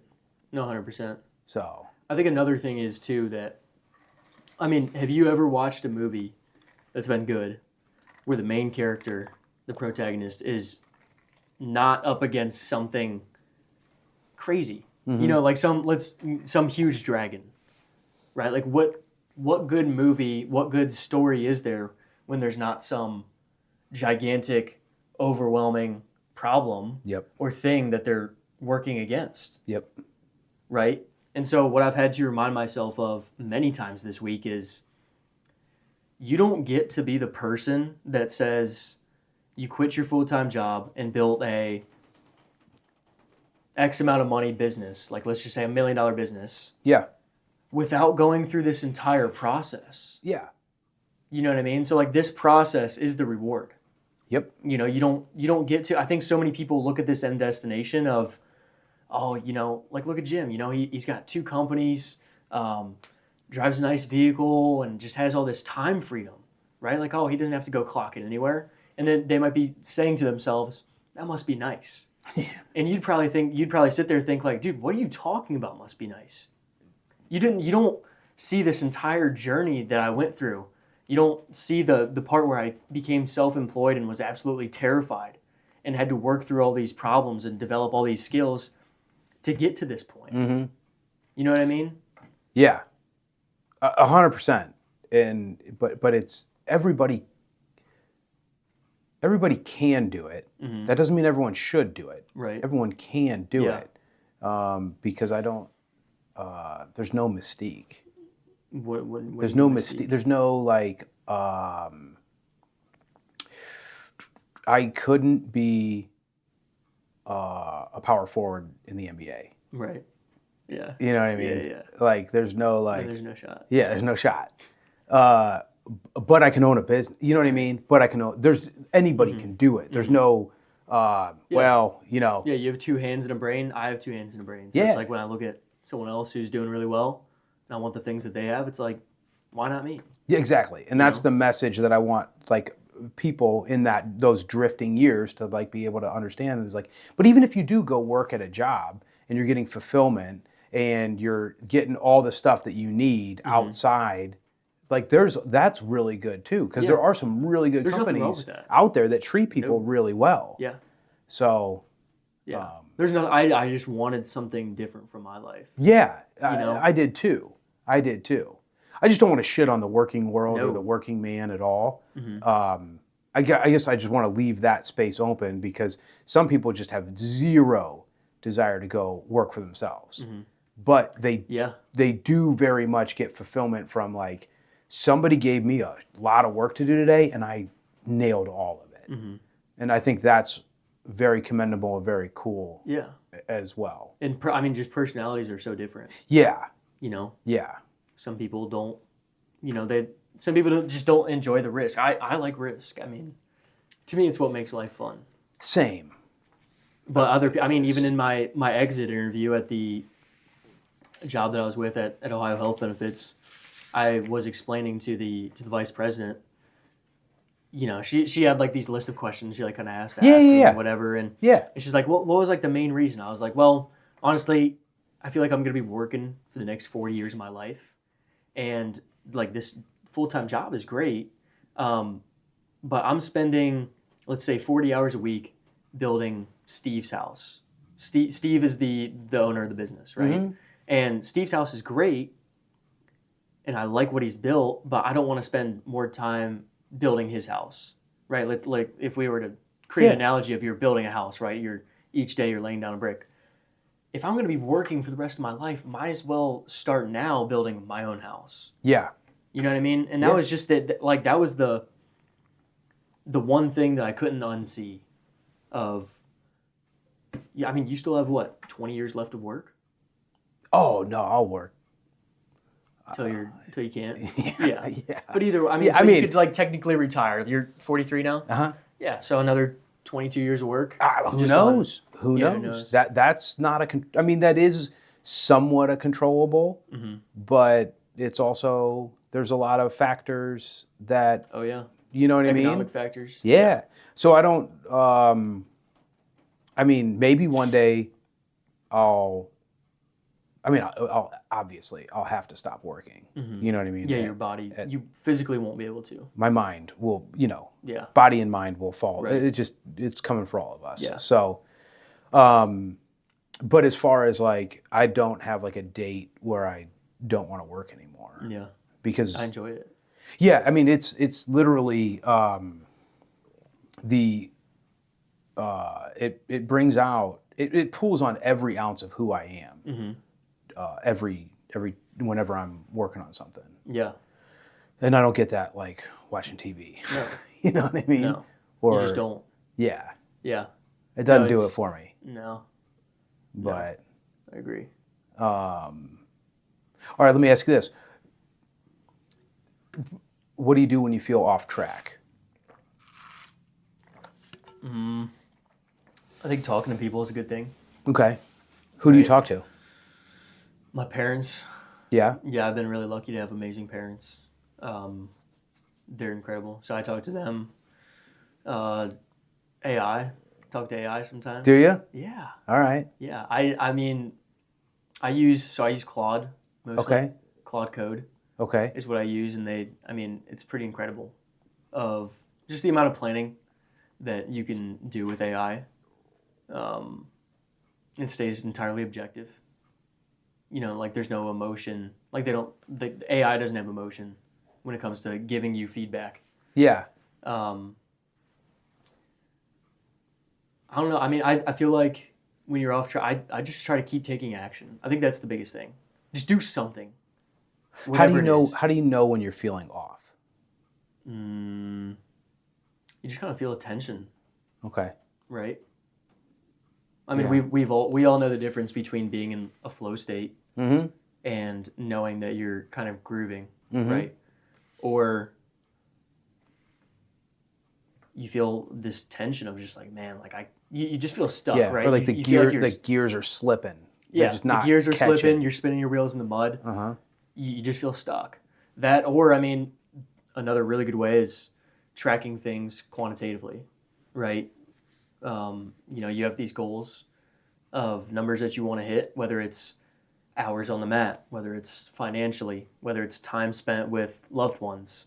And, I think that tracking is something that we don't do enough of assigning quantitative variables to some of the things that we want in life. And so when you look at the numbers of where I'm at now and where I want to be, that's a logical way to realize when you're feeling off, if that makes sense.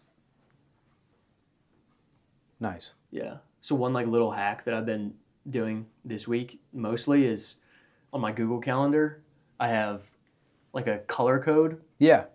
assigned to all different activities, right? Like whether it's revenue generating activity, sales, whether it's deep work like building something, building a product or making something better, making my offer better, strategizing, whether it's resting, going to jujitsu. And you can assign all these categories so that at the end of the week I'm able to see quantitatively how I spent my time throughout the entire week. It's like, oh, I did 22 hours of deep work this week, and I was at jujitsu for 14 hours, and yeah. So you have these numbers, and you can track that over the course of time. So I think that's huge. Nice. To be able to see that. Yeah. It's the same with money too. Yeah. What about you? Do you get indicators? Is it like a gut feeling when you feel off, or kind of what is that? It's gut feeling. Mm-hmm. Yep. Isn't that crazy? Yeah. Like our gut and our instinct. Yep. How crazy that is. Yep. I think it's incredible. So I think I have an advantage on you in this with time, Yeah. because I know that I'm going to feel, clicked on again. There's going to be it's not like I was like, oh, today's going to be today's a shit day. It's like, gears are slipping again. It's all right. Like, I'm going to catch traction. Yeah. I've been here before. I've been here before. Yeah. It's all right, And when I'm having when I'm really grooving and flowing, I never, it feels permanent. It feels like this is the way it's always been. Yeah. But then when I'm slipping and, what I mean? It's like, when you're going through these mountains and yeah, valleys. you start one bad thing happens, and then another bad thing happens. We just went through 2 weeks of bad shit happening with projects we got going on. Like real big time. Yeah. The reasons people are like, I don't know if I could have my own business. You know what I mean? Had 2 of them in back-to-back weeks. Real big problems. But I know that it's going to, when I'm in, when I feel a little off, it's my brain says, it's always been like this, dude. Yeah. It's always been like Yeah. this. This is just the ride. This is just, no. It's deeper. It's it gets in, you know, life's always been this way. Mm-hmm. Like it's never going to be sunny again. Right. But then when it's sunny and everything's clicking and going well, I see what and you're getting at. you know what I mean? Yeah, Like, my yeah. mind's like, I How never. could things go wrong? How could things go wrong? Yeah. So when I feel off, I just remind myself like it's gonna be sunny again. Mm-hmm. It's you know. Yeah. Life is It very just- cyclical in that Yeah. in that manner. So I don't. This sounds very cliche, but it's like I don't have bad days, just have bad moments, Mm-hmm. because I can't just throw a whole day in the trash when like a couple things don't go right, you know. Mm-hmm. So, but that's something that I've definitely learned over. I mean, I'm always self-employed for almost 15 years. Mhm. So I've got history, Yeah. and that history gives me faith that the future is going to be fine. Mm-hmm. You know what I mean? So that's how I bless you. Thank you. That's kind of how I deal with a slump, Right. or like getting into whatever we off track. Yeah. I don't sweat it. I'm just Yeah. like, fuck it. Yeah. It's gonna be fine. Yeah. We've been here before. Yeah, I've been here before. Right. But I do track a lot of stuff. Mm-hmm. What do you track? Well, I mean, I write like. Do you have a Whoop? Yeah, I got a Whoop. Yeah. Those are pretty cool. Yeah, it's pretty I got sweet. the ring. Yeah, I yeah, got a ring. I like it. I like it a yeah. lot. It's cool. I don't pay honestly. Like, I got to be careful with it. Uh-huh. I can't give it too much. Yeah, you can't give it too much without being subjective. Yeah. No. I give it all the info. I don't read into it too much. Okay. So if it's like, oh, your recovery's real low, like Yeah. you should take it easy. I'm like, fuck Yeah. you. Like, you Yeah, know. what do you know? Yeah. I feel great. I'll be I'm fine. about to get after it. Yeah. Yeah. So I don't pay attention too much to that, but I track all of it. And then I write down my workouts. I keep a journal. Mm-hmm. I run my whole entire life out of a calendar. Mm-hmm. So like it's all there. Yeah. But I never really go back and dissect how much, you know what I mean? Yeah, you don't reflect on it as much? No. No. Very little. But I think even if you don't do that reflecting, I think the act of tracking is still huge. Yeah, I do too. Because you're bringing awareness to it. Yep, I do too. You know, if you track every single dollar that you spend, you're going to be more aware of the money that you're spending Yeah, as opposed to someone who doesn't. yeah, yeah. And then You're yeah, just bringing awareness to it. Yep. It's huge. yeah. Yeah. How would you define high personal performance? I don't know. How'd you define it? It's kind of a weird question. It is a weird question. Um, I mean, I think everyone's definition of it is different. yeah, which is, you know, I think it all just comes back to seeing if you can be better today than you were yesterday. mm-hmm. And if you do that over the course of time, you're gold. Yeah. You're golden. Right? Yep. So I feel like that's kind of how I define it. So did everyone? I heard this a lot when I was a kid. You got a lot of potential. Oh yeah. Yeah. Yeah. Which I fucking I hate. hear it. I do kind of get pissed off. Like, shut the fuck up. Like, don't, you know. But Well, yeah, why does it piss you off? I just think it's a shitty thing to say to someone. Really? I don't know. I mean, I because don't I think know. it's a backhanded compliment. It's like, hey, I don't you think so. I don't could think it's be. designed to be like that. Because you're young. There's a lot of potential energy. Well, it depends on the context. It Yeah. was always said to me when I was screwing up, Oh, okay. right? Like I would get in trouble. I'd be, you know, whatever, Yeah. in detention or in the principal's office, and they'd be like, Were you there a lot? I mean, yeah, Yeah. yeah. Yeah. But he's got a lot of potential. He just Right. needs to, you know? Yeah. And so I had a lot of like, you know, resentment attached to that. But as I got a little older and I matured a little more, I think like high performance is me, because I know when I'm trying. Mm-hmm. You know what I mean? Yeah. Like I know what ramping my heart rate to 180 feels like. And I know what it feels like to hold it there. Mm-hmm. So I think high performance is me whatever I'm putting effort into, Yeah. that effort is maxed to the point that it's sustainable for that task. Mm-hmm. You know what I mean? Yeah, and break it down a little bit more. Okay, so like let's say that like when I was selling a lot of real estate, Mm-hmm. and I had to show houses from 10 in the morning to 6 at night. Mm-hmm. Like that is going to require A lot of focus. I'm with a lot of people Yeah. all day long. Mm-hmm. So for me to, you know what I mean? If I'm meeting with 3 different clients over the course of the day, I don't need to just completely blow my mental load on the first, it's probably not the right thing to say, but whatever, on the first people that I meet with. You know what I mean?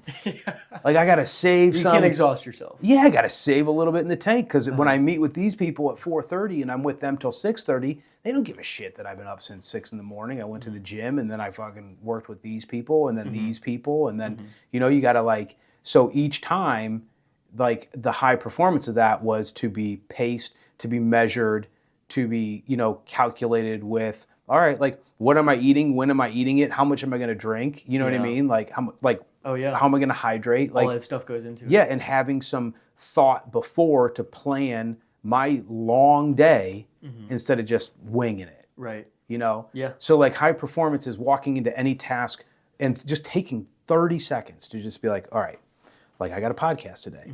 All right. Or, I mean, if I thought about it this morning, none of this would be set up. Right. You know what I mean? I had to think about it weeks ago and then figure out like what's the dynamic, what's the room going to be, what am I going to ask Jacob? You know what I mean? So like researching questions and trying to figure out how this isn't just like creating a plan. yeah, 2 dudes talking about jiu-jitsu for an hour and a half or whatever it is. You know what I mean? So it's having a plan and then executing with all of my effort. Yeah. Because I know when I'm not trying. So And a lot of times that feeling comes when you go to bed, yeah. Yep. Yep. Like after a long day, Yep. and you feel that really good kind of tired of like, dude, I got after it today. Like that today was a great day because I know that I gave it my best shot to capitalize on every single opportunity Yep. that today laid out for me. Yep. Right. And I mean, the only time that you'll feel regret is when an opportunity presents itself and you didn't take action Yeah. to capitalize on it. Yep. Right. And that's the last thing that you want to feel at the end of the day. That's the last thing that I want to feel. Yeah. I think everyone. I don't know about everyone. Really? Yeah. Even deep down? Yeah, I think it takes a lot of training. Yeah. Takes a lot of training. Yeah. I do think that people mean well when they say like you have a lot of potential though. The people I was Even around if it didn't. pissed you off. The people I yeah. Really? Well, no. Because it's like they're saying that like there's hope. You know what I mean? Yeah. Like yeah. this person is not doing the right things right now, Yeah. but you can imagine a world where they are and that they're succeeding and that they are being the best versions of themselves. You know what I mean? Yes. No, I agree. I think the people who said it were well-intentioned people. Just the context that I was receiving it was just always like, you know. But yeah, my personal belief on being like I have a duty to perform, not perform. I have a duty to put in the effort to everything I do. Right. And one thing that I have done is I don't focus on being happy. I focus on being fulfilled. And because I think happiness is attached to a result, like a gold medal, Yeah. right? Whereas if I can go to bed every single night knowing that every single thing I did it with the best I could offer it, you know? Yeah, you emptied the tank on it. Yep. Yeah. Then every night I go to bed knowing I empty, you know what I mean? Yeah, you blew your mental load on Blew it. it all over. Full, and then I'm, and that leads to a fulfilled life. Right. You know? Yeah. No, 100%. And I think that's more important than like money, cash, prizes. Oh, for sure. I find that I get like most of my happiness in the journey, not Yeah. at the result. Yep. You know, like there's nothing more fun than having a problem that is just beating you down. Where you're like, dude, I've tried this, I've tried this, I've tried this, and I just can't get it. You know what I mean? Like, you only experience happiness in the, you know, it only goes up in the amount that the difficulty of the problem that you're solving goes up. Mm-hmm. You know, it's like a result of solving problems, Yep. Absolutely. I think. And then working and then breaking through and getting, yeah. Oh, yeah. It's cool. Yeah, absolutely. What was your first real job? Dude, I've had a million jobs. Have you? Yeah. So I can try to go through it. First one at 16 was working at a hotel, Which hotel? the one in Hartville. It like just opened at the Okay. time that I started working there. Okay. I was like cleaning people's rooms and stuff. Nice. Trash. Yeah. Horrible. Then Rockney's was a busboy there. Okay. Then Romeo's, pizza delivery driver. Nice. Oh, I missed one. Handles ice cream Okay. scooper. And then Congress Lake Country Club. Okay. I was a waiter there. And then I worked at the Akron Field House, Okay. managing stuff there. I mean, just like doing random stuff. Man, what else? I was they call him a server's assistant at PF Chang's. Okay. I forget the order. Like there was just so many. And then I did first real job out of college. Is that what No, you're it's getting just at? Or first. just First in I mean, general? first job. Yeah. So you started working at 16? Yeah, as soon as I turned 16. And then, but the biggest one for me, like the life changing one, was when I did they called it an internship, but that was just a marketing ploy to target college students, Okay. and we were doing door to door sales. Oh, yeah. And for me, that changed my life forever. What did you like about that? How challenging it was. Yeah. Yeah, I mean, it sucked. Like, I look back on it now, and I kind of tell myself, like, man, that was the good old days. Like, life was so good at that time because it was simple, right? Like, you just got up, you knocked on doors all day, and you went to bed. And it was so rewarding because I got to see myself develop. I got to see, oh man, I mean, I learned how communication works. Mm-hmm. You watch yourself go. So the whole first week I was out there, I didn't make a single sale. Where all the other What were you selling? pest control Okay. in Illinois. All right. So they have winters just like here. Uh-huh. Yeah, it was like Naperville area. If you've Yeah. ever been out there. No, but Either way, it's kind of like if you were to say Cleveland. Yeah. Like if you're selling in Cleveland, it would be like North Olmsted, Westlake. okay. You know, just like the surrounding areas. Yes. But either way, I mean, I just learned how to communicate. I learned mental resilience. I mean, it's hard to believe that you're going to make a sale after getting 75 no's in a row. Yeah. You know, and it's just tough, man. But either way, I look back at it as like the good old days. And people are like, "What are you talking about? Like, you were miserable during that time. Like you were crying all the time about how difficult it was." And Your friend saying this? yeah, like well, mostly family. Okay. Of like, you know, I'll tell my parents, I'm like, "Yeah, I kind of miss it." They're like, "What are you talking about?" Like you hated it. But as I look back on it, it was like, man, that was so fun because I just developed Yeah. so rapidly and by such a great amount, you know. Yeah, it was a really cool experience. It was a really cool experience. It just pushed me to a level that Yeah, it's very tough. yeah. You're knocking on someone's door Yeah. and saying, "Hey, do you want to buy something?" Yeah. I'm trying to get their credit card from 15 minutes of meeting them Yeah. to getting the card. Yeah.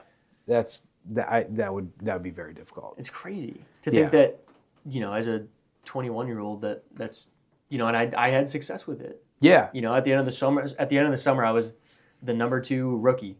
And rookie was, you know, someone's first year being out there out of 40. The one kid that beat me, he was 17 at the time. Really? He's a savage. He's still doing it. Probably. He's I mean, making like, yeah, he's clearing some money. Yeah. Yeah. And It's- he's 20 now. Tough gig. Yeah.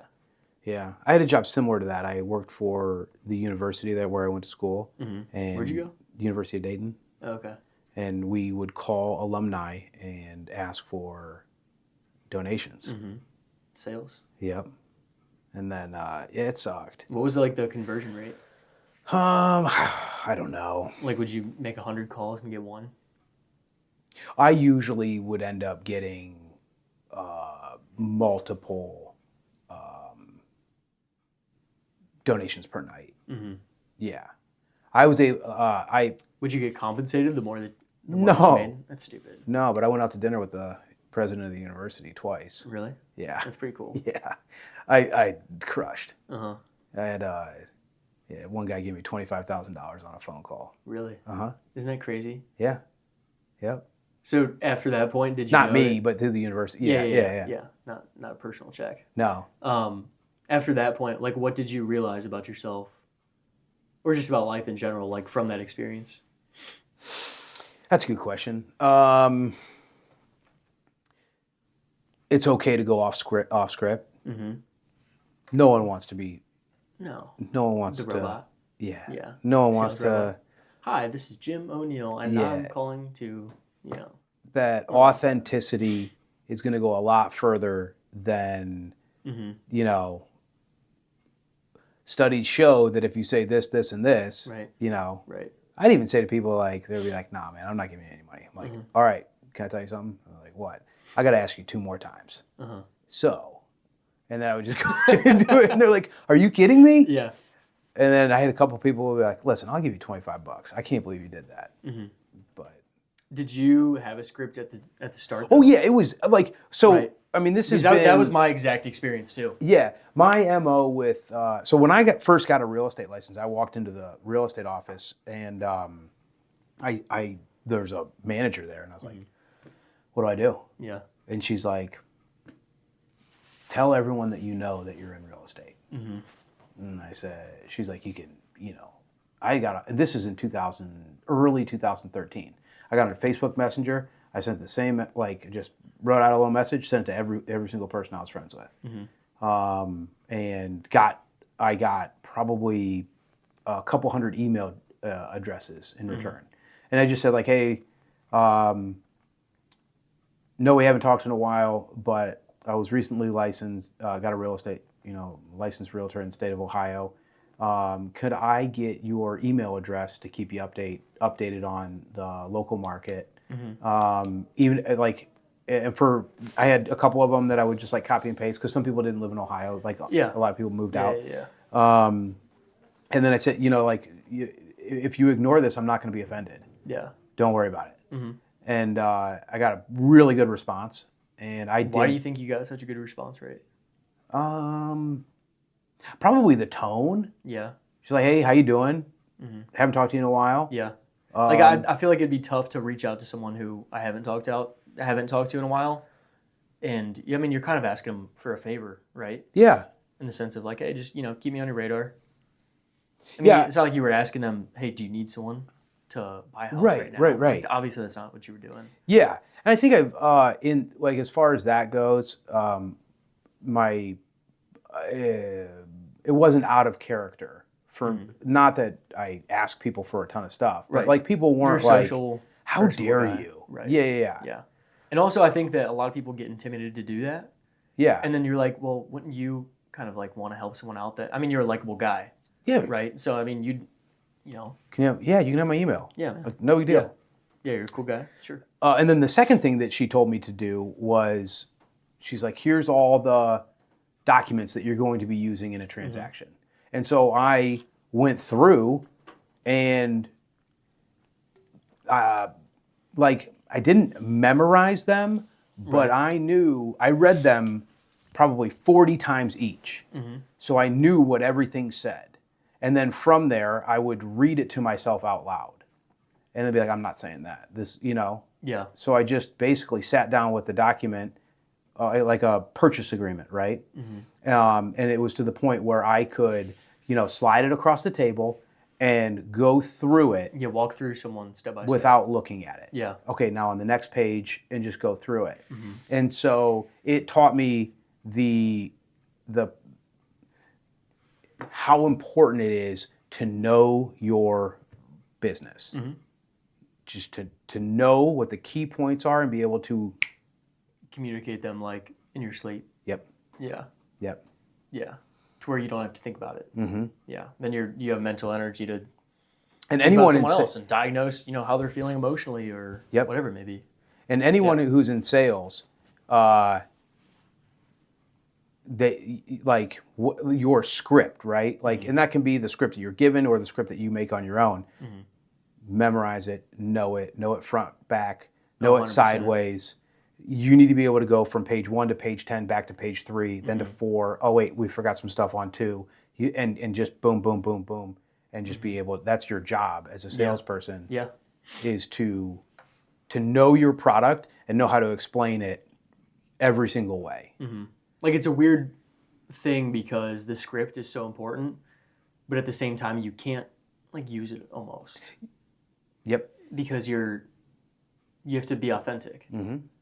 Like I kind of recognized the same thing when I was in door to door. Like I would, the first week I made 0 sales. I already said that, but and I was doing the script, so I was telling my manager, and I was like, dude, I'm doing this script. It's not working. And I'd try to like go off on my own, try these new things that I was seeing, and it didn't work. But what I realized is that, like what you were just saying, I somehow found a way to become myself, like just be myself, be my authentic self within that script. And what I really found was that the less that I tried to make a sale, I would crush. Like I'd just be like, I'd just sit down, like I'd pop a squat on their porch or just try. I would try less. I'd be like, dude, honestly, I mean, if you want to do this, I could have a truck here in like, I don't know, an hour, and we could do it. As opposed to the closes that they would teach you in training. It's like, man, no one wants that. No. They just want the authenticity. And as I started to realize it, like it's just so weird to think that the less you try, that's when you start to get results. It's a weird thing to grapple with.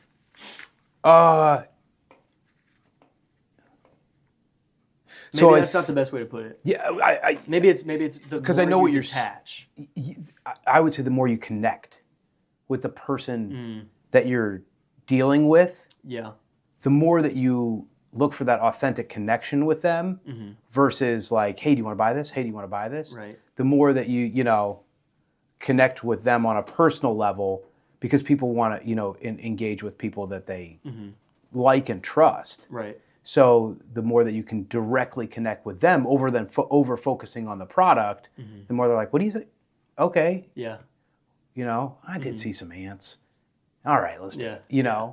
That's But there were other times too where it was totally opposite. Like, I wasn't being personable at all. Yeah. And you're like just being the authority. Yeah. You're just like, dude, we're doing this for the O'Neills. We're doing this for the Johnsons and the Smiths. Like, I'll tell you what, we're doing the ants, the spiders. I'll just sign you up right now, okay? And then you just like, I don't know. And some people just go with it. But I mean, you just kind of realize that there is no way to kind of get the results that you want. You gotta try everything. The connection part's the most fun though. Yeah. For sure. When you're genuinely just connecting with someone, being authentic. Yeah. That's when it feels, that's when you're in flow state, man. People ask like, would you buy this house? Like, don't ask me that. Yeah. Well, why not? I'm not gonna live here and I'm not gonna pay for it. Uh-huh. I'm the worst person to ask. Uh-huh. I get paid if you do buy it. Like, just no, don't ask me if you should buy this house. Like, of course I'm going to say yes. Yeah. You know what I mean? Yeah. Like, yeah, I want to make commission. Duh. Yeah. It's my job. That's how I get paid. And I'll tell people, like, honestly, I do not care what house you buy. Right. Obviously, I want you to do it with me, but more importantly, I want you to have such a good experience when you do buy a house with me that you tell all the people that you know that I'm the only one they should deal with. Because that's how I move forward. I'm not going to, if I tell people all the time, like, I'm not going to retire selling you one house. And I'm not going to do anything that's going to jeopardize my reputation to sell you one house. But if I can sell you a house and you're extremely happy with how it went and you have trust and confidence in my abilities, you're more likely to share that with somebody that you know. Right. And then they're more likely to use me too. Yeah. And that's my end game. Right. My end game is for you to tell everybody you know how good of a job I did, because that will get me. Yeah, that's feeding you for the next. Yeah. Like, you don't being need to transparent. get fed just today. Right. You need to get fed for the rest of the year. Yeah, because I intend on waking up tomorrow. Yeah. Yeah, man. All right. Let's get to a couple more, because Run out of time. Well, yeah, it's 3:47. Yeah. It's gone by quick though. It has. I blinked. What are you chasing right now? Besides revenue. Yeah. I don't know. I mean, this is kind of like a generic cliche answer, but just self-development, right? Like just trying to get Yeah. as much out of myself as I possibly can. Yeah. I don't know. I agree about with that. I'm chasing that too. And I can't say for certain if I'm chasing personal development because I know it's going to be better for my business. Because if I am, I'm spiritually, mentally, and physically at my prime, then everything is easier in business, so I can deal with it easier. Or if it's some stoic path that I'm chasing of like wisdom or something. Yeah. You know what I mean? Yeah. Because I don't think there's a lot of detachment between the motives of either of those. Although, like, if you would have asked me 20 years ago, do you want to be rich or wise? I'd have said rich every day. But Yeah. that's definitely I actually think, tough one. yeah, the more I think about it, I think freedom Yeah, and options is what I'm chasing. Like I want to have the freedom to pivot if I want to pivot. I want to have the freedom to take a full week off and not, clock in and Yeah. be responsible for, you know what I mean? Like, I guess that's kind of what I'm chasing. That's what I'm building towards, is to have the options to do that. Like, let's say I want to continue growing my business, but move across the country Right. for whatever reason. If yeah, I'm building a business that's operated mostly virtually, I can do that. I Yeah. have the freedom to do that. I have the option to do that. The option to go, let's say, spend time with my family from 8 a.m. to 2 p.m. and then work from 3 p.m. to 8 p.m. some days. You know what I mean? I think, yeah, just having the freedom to work in, outside of a 9 to 5 environment where you just have to be there from 9 to 5 and that's just what you're doing. that's always a very good lever to know that you have. Yeah. That if someone wants to go for coffee at 10 a.m. And it's someone you haven't seen or for a while, or you really want to meet with them, you're like, yeah, I can do it. Yeah. Yeah. Yeah. No problem. I'll move some stuff Or if, around. like for whatever reason, someone in your family passes away. Yeah. If you go to a funeral, I mean, having, let's say you've already used up all your PTO and, you know what I mean? Just like these little things of, I think that's what I'm chasing after. What, for sure. Is there anything about the future that scares you? AI, Yeah. like crazy. Yeah. I mean, I was listening to a podcast this morning of, all right, so being in this space is so, there's a challenge of everything that I'm consuming and everything that I listen to, whether it's podcasts, news, I feel exponentially behind. Because I'm seeing what, OpenAI, Anthropic, all these huge companies are doing with AI, and it's like, man, why am I not doing that yet? With time I'll get there, but and then also as I talk to other people in my life, family, friends, whoever about this stuff, I feel incredibly ahead. Yeah. And it's like, man, you aren't using AI for this, this, and this. So the space is really strange in that way. But so, for example, did you hear about this thing called Claudebot, Moltbot, No. OpenClaw? No. They've changed their name a few times, but officially it's called OpenClaw now. All right. And it's this fully autonomous agent that has access to all of the keys in your kingdom, and it can go out and just do like everything. Okay. It's ridiculous. And one thing that came of it is it's called Moltbook, Okay. and it's a Facebook for these AI agents.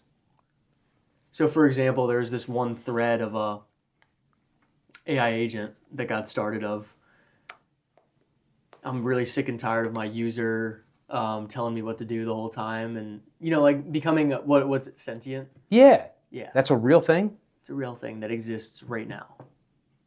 Huh. You know what I mean?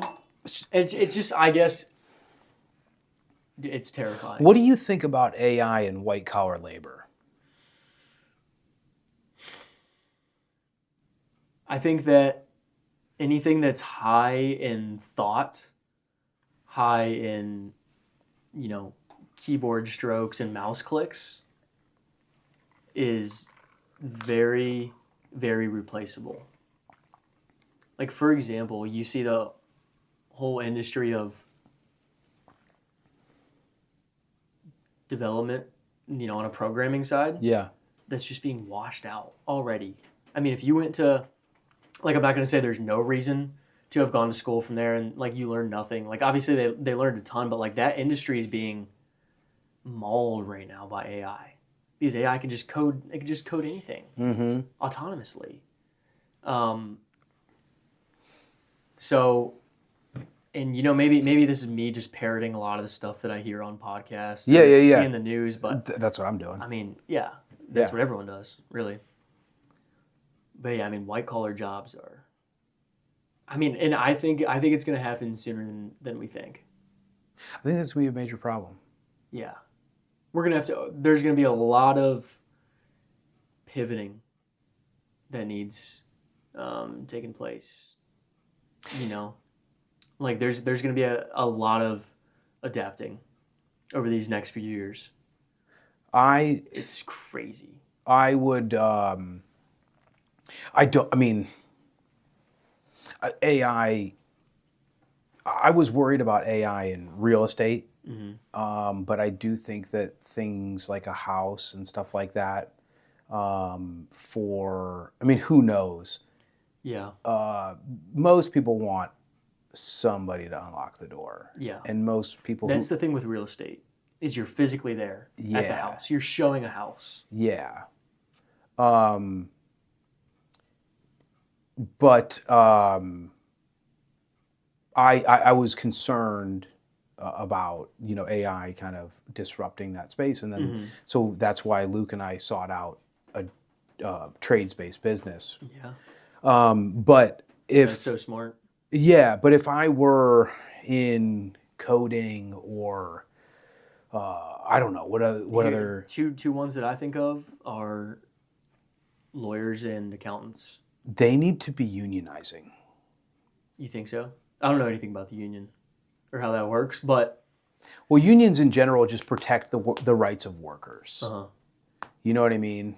That says you have to offer me. But I mean, if you look at like a law firm, they're small. One lawyer starts it, and it's like a team. yeah, But like unions came from large scale factories, like big companies where they're good luck finding a job anywhere else. We own all the jobs. right. And everybody comes together and says, here are our standards, and we will not step foot in this building unless these standards are met. So you get that's electricians, plumbers, things like that. Right. Factory, you've got road workers, Teamsters. Those are all where the workers have conditions got bad, and they're like, we're not putting up with this anymore. Yeah. So in the white collar space, like if I were that's a really interesting deep in concept. there, I would look very much be looking to connect with people to say, hey, everybody at your company, if people start getting laid off, you tell us, we tell you, and then we'd just say, hey, I'm not coming in unless you guarantee me these things. Yeah, I think there can be this picture that gets painted of like a very morbid picture of like everyone's gonna be out of a job and this, that, and the next. And Yeah. I just think that we're just gonna have to adapt a lot. Like in that union that union example that you just shared is like maybe that happens. Yeah. Like that's a human adaptation responding to the new technology that's being developed. Yeah. I mean, but yeah, it's terrifying. 2023, beginning of 2023. So it's been about 3 years. And you look at how quickly it's gone from where it was then to where it's at now. It's exponential. How much better it's gotten. right? Like image generation, video generation. I mean, there's just so many different things to think about of like creating clones of you that can talk and look exactly like you. I mean, sure, that stuff's good now, but you have to pay a little bit of a premium to access these things. And basically what I'm saying is not that many people know that it exists, but eventually like everyone's going to know. It's just going to be like everyone knows that email exists and that you can send an email. Everyone knows how to send an email. Everyone knows how to use the internet to at least go to a website, right? That's where this stuff is going. And so I just wonder about all the things that are going to happen as a result of that, Right. you know? Yeah. And just, I mean, for example, I think,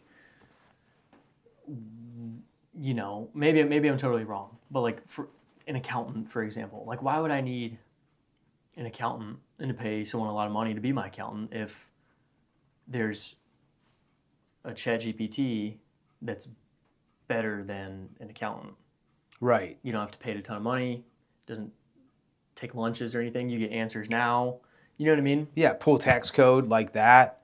Find loopholes. Right. And I mean, yeah, so what I'm getting at, it's only been 3 years. Yeah. So imagine another 3 years. And it's exponential too. Like this stuff is growing Yeah. like that. So I mean, really a year, I mean, if we're having, I can't wait to be having the same conversation a year From now. a year from now and just what's out there. I mean, it's terrifying. Yeah, it's crazy. It really is. Yeah, I mean, it is. We are living through a technological revolution. Yeah. Just like the people who, I mean, it was like the steam engine. Or the internet. Yeah. I mean, the internet. I mean, yeah. Yeah. I wasn't alive during that time, but I would imagine. I mean, at least from what I've read and what I've listened to, is that it just shakes things up, man. Yeah. Yeah, it's crazy. There's a lot of good podcasts and good content to consume out there about, you know, kind of where people are placing their bets logically on what's going to happen and how to prepare for that. But yeah, I mean, that's why I'm getting into this space now. Yeah. Because I just don't see it going anywhere. AI, there's zero chance that it just dies. No. You know? No, you can't turn back the clock on it. No. There's no way. There's no turn back. No. It's just, yeah, what is...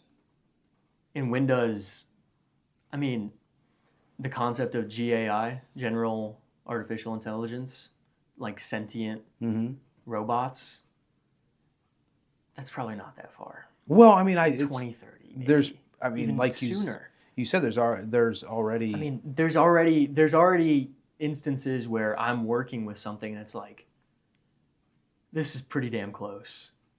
You know what I mean? To where if someone's just using ChatGPT, that's not even close. No. In my opinion. But there are tools and there are agents out there where it's like, dude, this is... Creepy. Yeah. Yeah. Yeah. We're close. That's, yeah. And so it's just like, how do you plan for that? That's why I think it's so smart that you have a trade business. Because I think that a robot going up and replacing your gutters is much further of a reality than a robot doing your taxes. Yeah. You know what I mean? 100%. Yeah. 100%. When Luke and I were talking about buying a business, it was 100% going to be a trades-based business. Whether it was HVAC or plumbing or, you know, gutters. It was something that was not going... It's really smart. That would be... I think. Thank you. I thought that, yeah. And that's why my goal is to, like right now, I'm kind of a generalist, right? Yeah. I can do all kinds of custom AI solutions, and I'm doing that as of right now to make ends meet, to pay my bills. But I'd really like to niche down into trades, into helping trades with AI.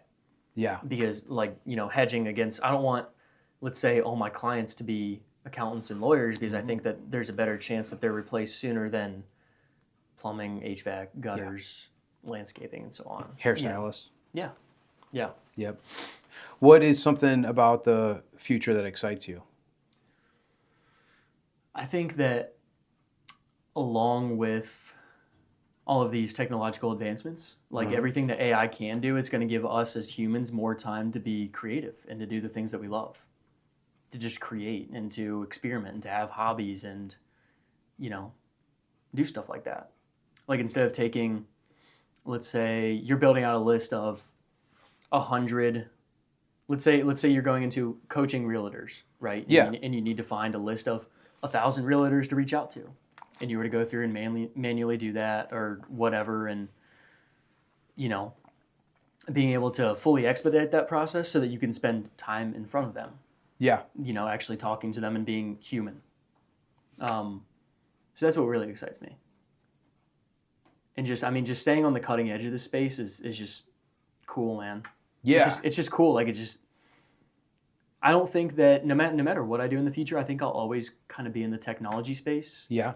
It's actually how I grew up. So my dad's done IT at Smuckers for the past 30 years. Mm-hmm. And so I always kind of tell people, like, I was learning how to use a spreadsheet before I was like writing and stuff. You know, like I remember being like 6 years old and he's looking at stocks and I'm entering in information on a spreadsheet. You know, that's just how I was raised. I don't see myself ever getting out of the technology space just because of how mind-blowing it is. You know, like I'm always excited. That's cool. And it's really cool. That's very cool. It makes me feel alive, Yeah. you know, and it also makes me feel a part of something bigger than myself. Yeah. You know, it's fascinating. That's awesome. Yeah, it's really cool. Yeah. What about you? What excites you for the future? Watching my kids move from childhood to into. I'm not excited for them to be teenagers, but Right. Middle school? I got a daughter in middle school. But I'm excited to see what them.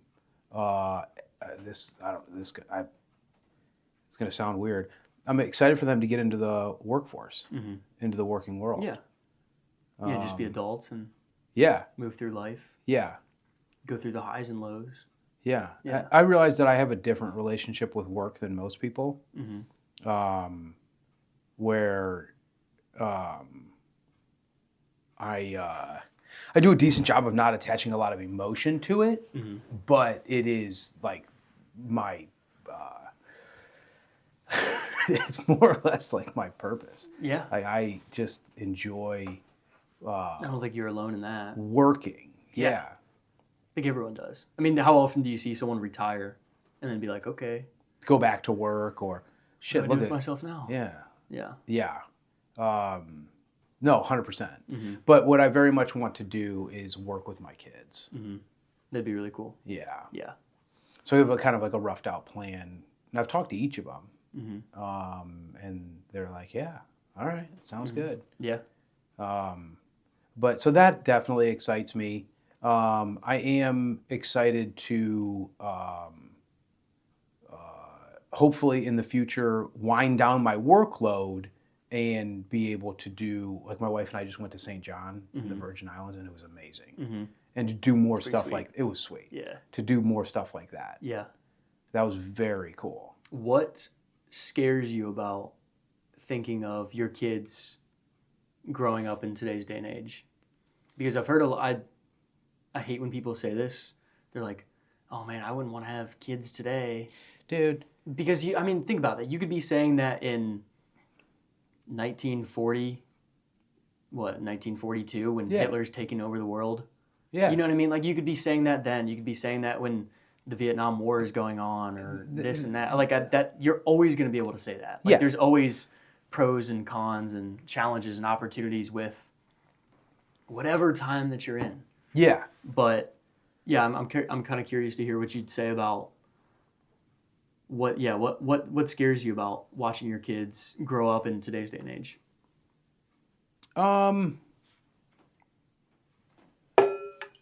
That's a tough question. Cause like, obviously like, you're like, you gotta be careful with your kids on the internet. Like, For sure. well, no shit. When I was a kid, we were riding our bikes, Yeah. 7-8 miles from home, places where we weren't supposed to be. You know what I mean? Crossing major Yeah. roads, walking. You know what I mean? Just being a kid. Yeah. Yeah. Being a kid, nobody knew where we were. I know where my kids are all the time because they don't have that. Like that, they have They don't have their driver's licenses yet. no, but Yeah. also when I was 9 years old, I was walking a mile to my friend's house by myself. Yeah. And my 9-year-old son just doesn't have any sort of like curiosity to go past his little like Autonomy. he just doesn't have any Yeah. he doesn't like why would I go to I don't need to go Is everything right here yeah on the screen? yeah so I think they are probably a lot safer than I was, but my concerns are I do have concerns about AI disrupting a lot of employment. I do think that my kids should have a job where they are somewhat physically active. But my concern is more of what is all of society going to look like when they are growing up. I think I'd really like to see less like people not being so shitty to each other on the internet. You know what I mean? Yeah. But I don't think that's going away. I don't think it is either. But if you go out and you walk around town, it's Yeah, because you can't hide behind a screen. yeah. You know? People aren't. Like I can chirp you from my room at 8 o'clock at night, and there's nothing you can do about it. Like you can't. You know, I can. You know, what's the word I'm looking for? Insult you Yeah. autonomously as a user. You know, as a random name on the internet, and there's you can't be like, oh, I'm gonna go get this guy. You know what I mean? Yeah. It doesn't Yeah. exist. I can hide. Yeah. You'd be a coward. So I mean, I do kind of have some like I guess concerns about what the world's going to look like when they're adults. But at the same time, I'm very excited to see them grow and grow into adulthood. Yeah, my fears for the future are very much toward like my kids. What's that going to look like? Yeah. But then also my excitement for the future also revolves around, I'm excited to see my kids grow up. And for all sure. That kind of stuff. Yeah. I'm really excited to see where our businesses go. So, but I also try not to really spend too much time. Yeah, have that be your everything. Yeah. Yeah, it can be. Um, But no, I definitely do think that it depends how you look at it too, right? Like the cool thing about today is that there's less barriers to do whatever you want, but also at the same time, it's never been easier to get what you want, right? Like, for example, let's take dating. You can sit in your room and swipe on an app to potentially meet people, whereas back when you were my age, you couldn't do that. You had to go out and meet someone in person. Right. Also at the same, like it's never been easier to start your own business or become an entrepreneur, but it's also never been easier to fall into bad habits. Yeah. Just everything. Like everything's just right at our fingertips, both good and bad. So the gap is just getting wider and wider and wider, I think. Yeah, I think you see more and more people just going right to the polls. Yeah. That's kind of scary too. Yeah. Yeah, the polarization of habits. 100%. Yeah. Yeah. All right, let's start winding down. What kind of music do you listen to? A lot of rap. Okay. Yeah. That's what I grew up listening to. Not as much anymore. It's more or less just like stuff that I used to listen to. What time frame? All over. I like 90s rap a lot. Mid 2000s, like Mike Jones or I don't know, like Lil Wayne. Okay. Whatever. But actually, recently it's been a ton of like house music. Okay. Do you know what house music is? No. It's kind of like the like EDM. Okay. Yeah, it's pretty cool. All It's right. pretty cool. Gets me in the zone. Okay. Did you? Okay. Did you ever buy CDs? Yeah, Creed. Yeah. Did you ever buy CDs? I bought one. Okay. I've bought one in my life. Yeah. One CD. One CD. What was it? A J. Cole album. J. Cole? Yeah. All right. Yeah, I don't know rap who album. I don't know who J. No. Cole is. All right. That's all right. Best movie of all time. Good Will Hunting, Okay. Shawshank Redemption, All right. or I like the Batman movies, The Dark Knight. The Dark Knight's Okay. really good. Yeah. Nice. Yeah. All great. What do you think? Best of all time? Yeah. I mean, Good Will Hunting is like the best movie of all time, probably.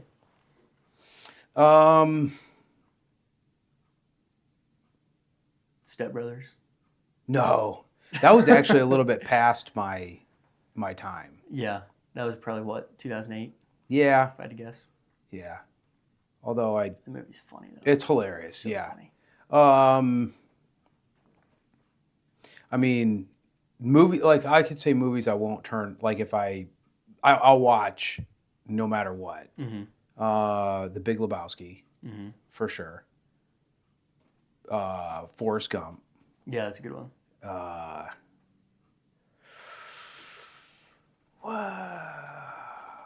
Man, I'm drawing a blank. I know it's hard to think of them. Yeah, Because you've because seen so many. well, I mean, Just over the it's course of time. Yeah, Yeah. movies. Terminator 2 was a Mhm.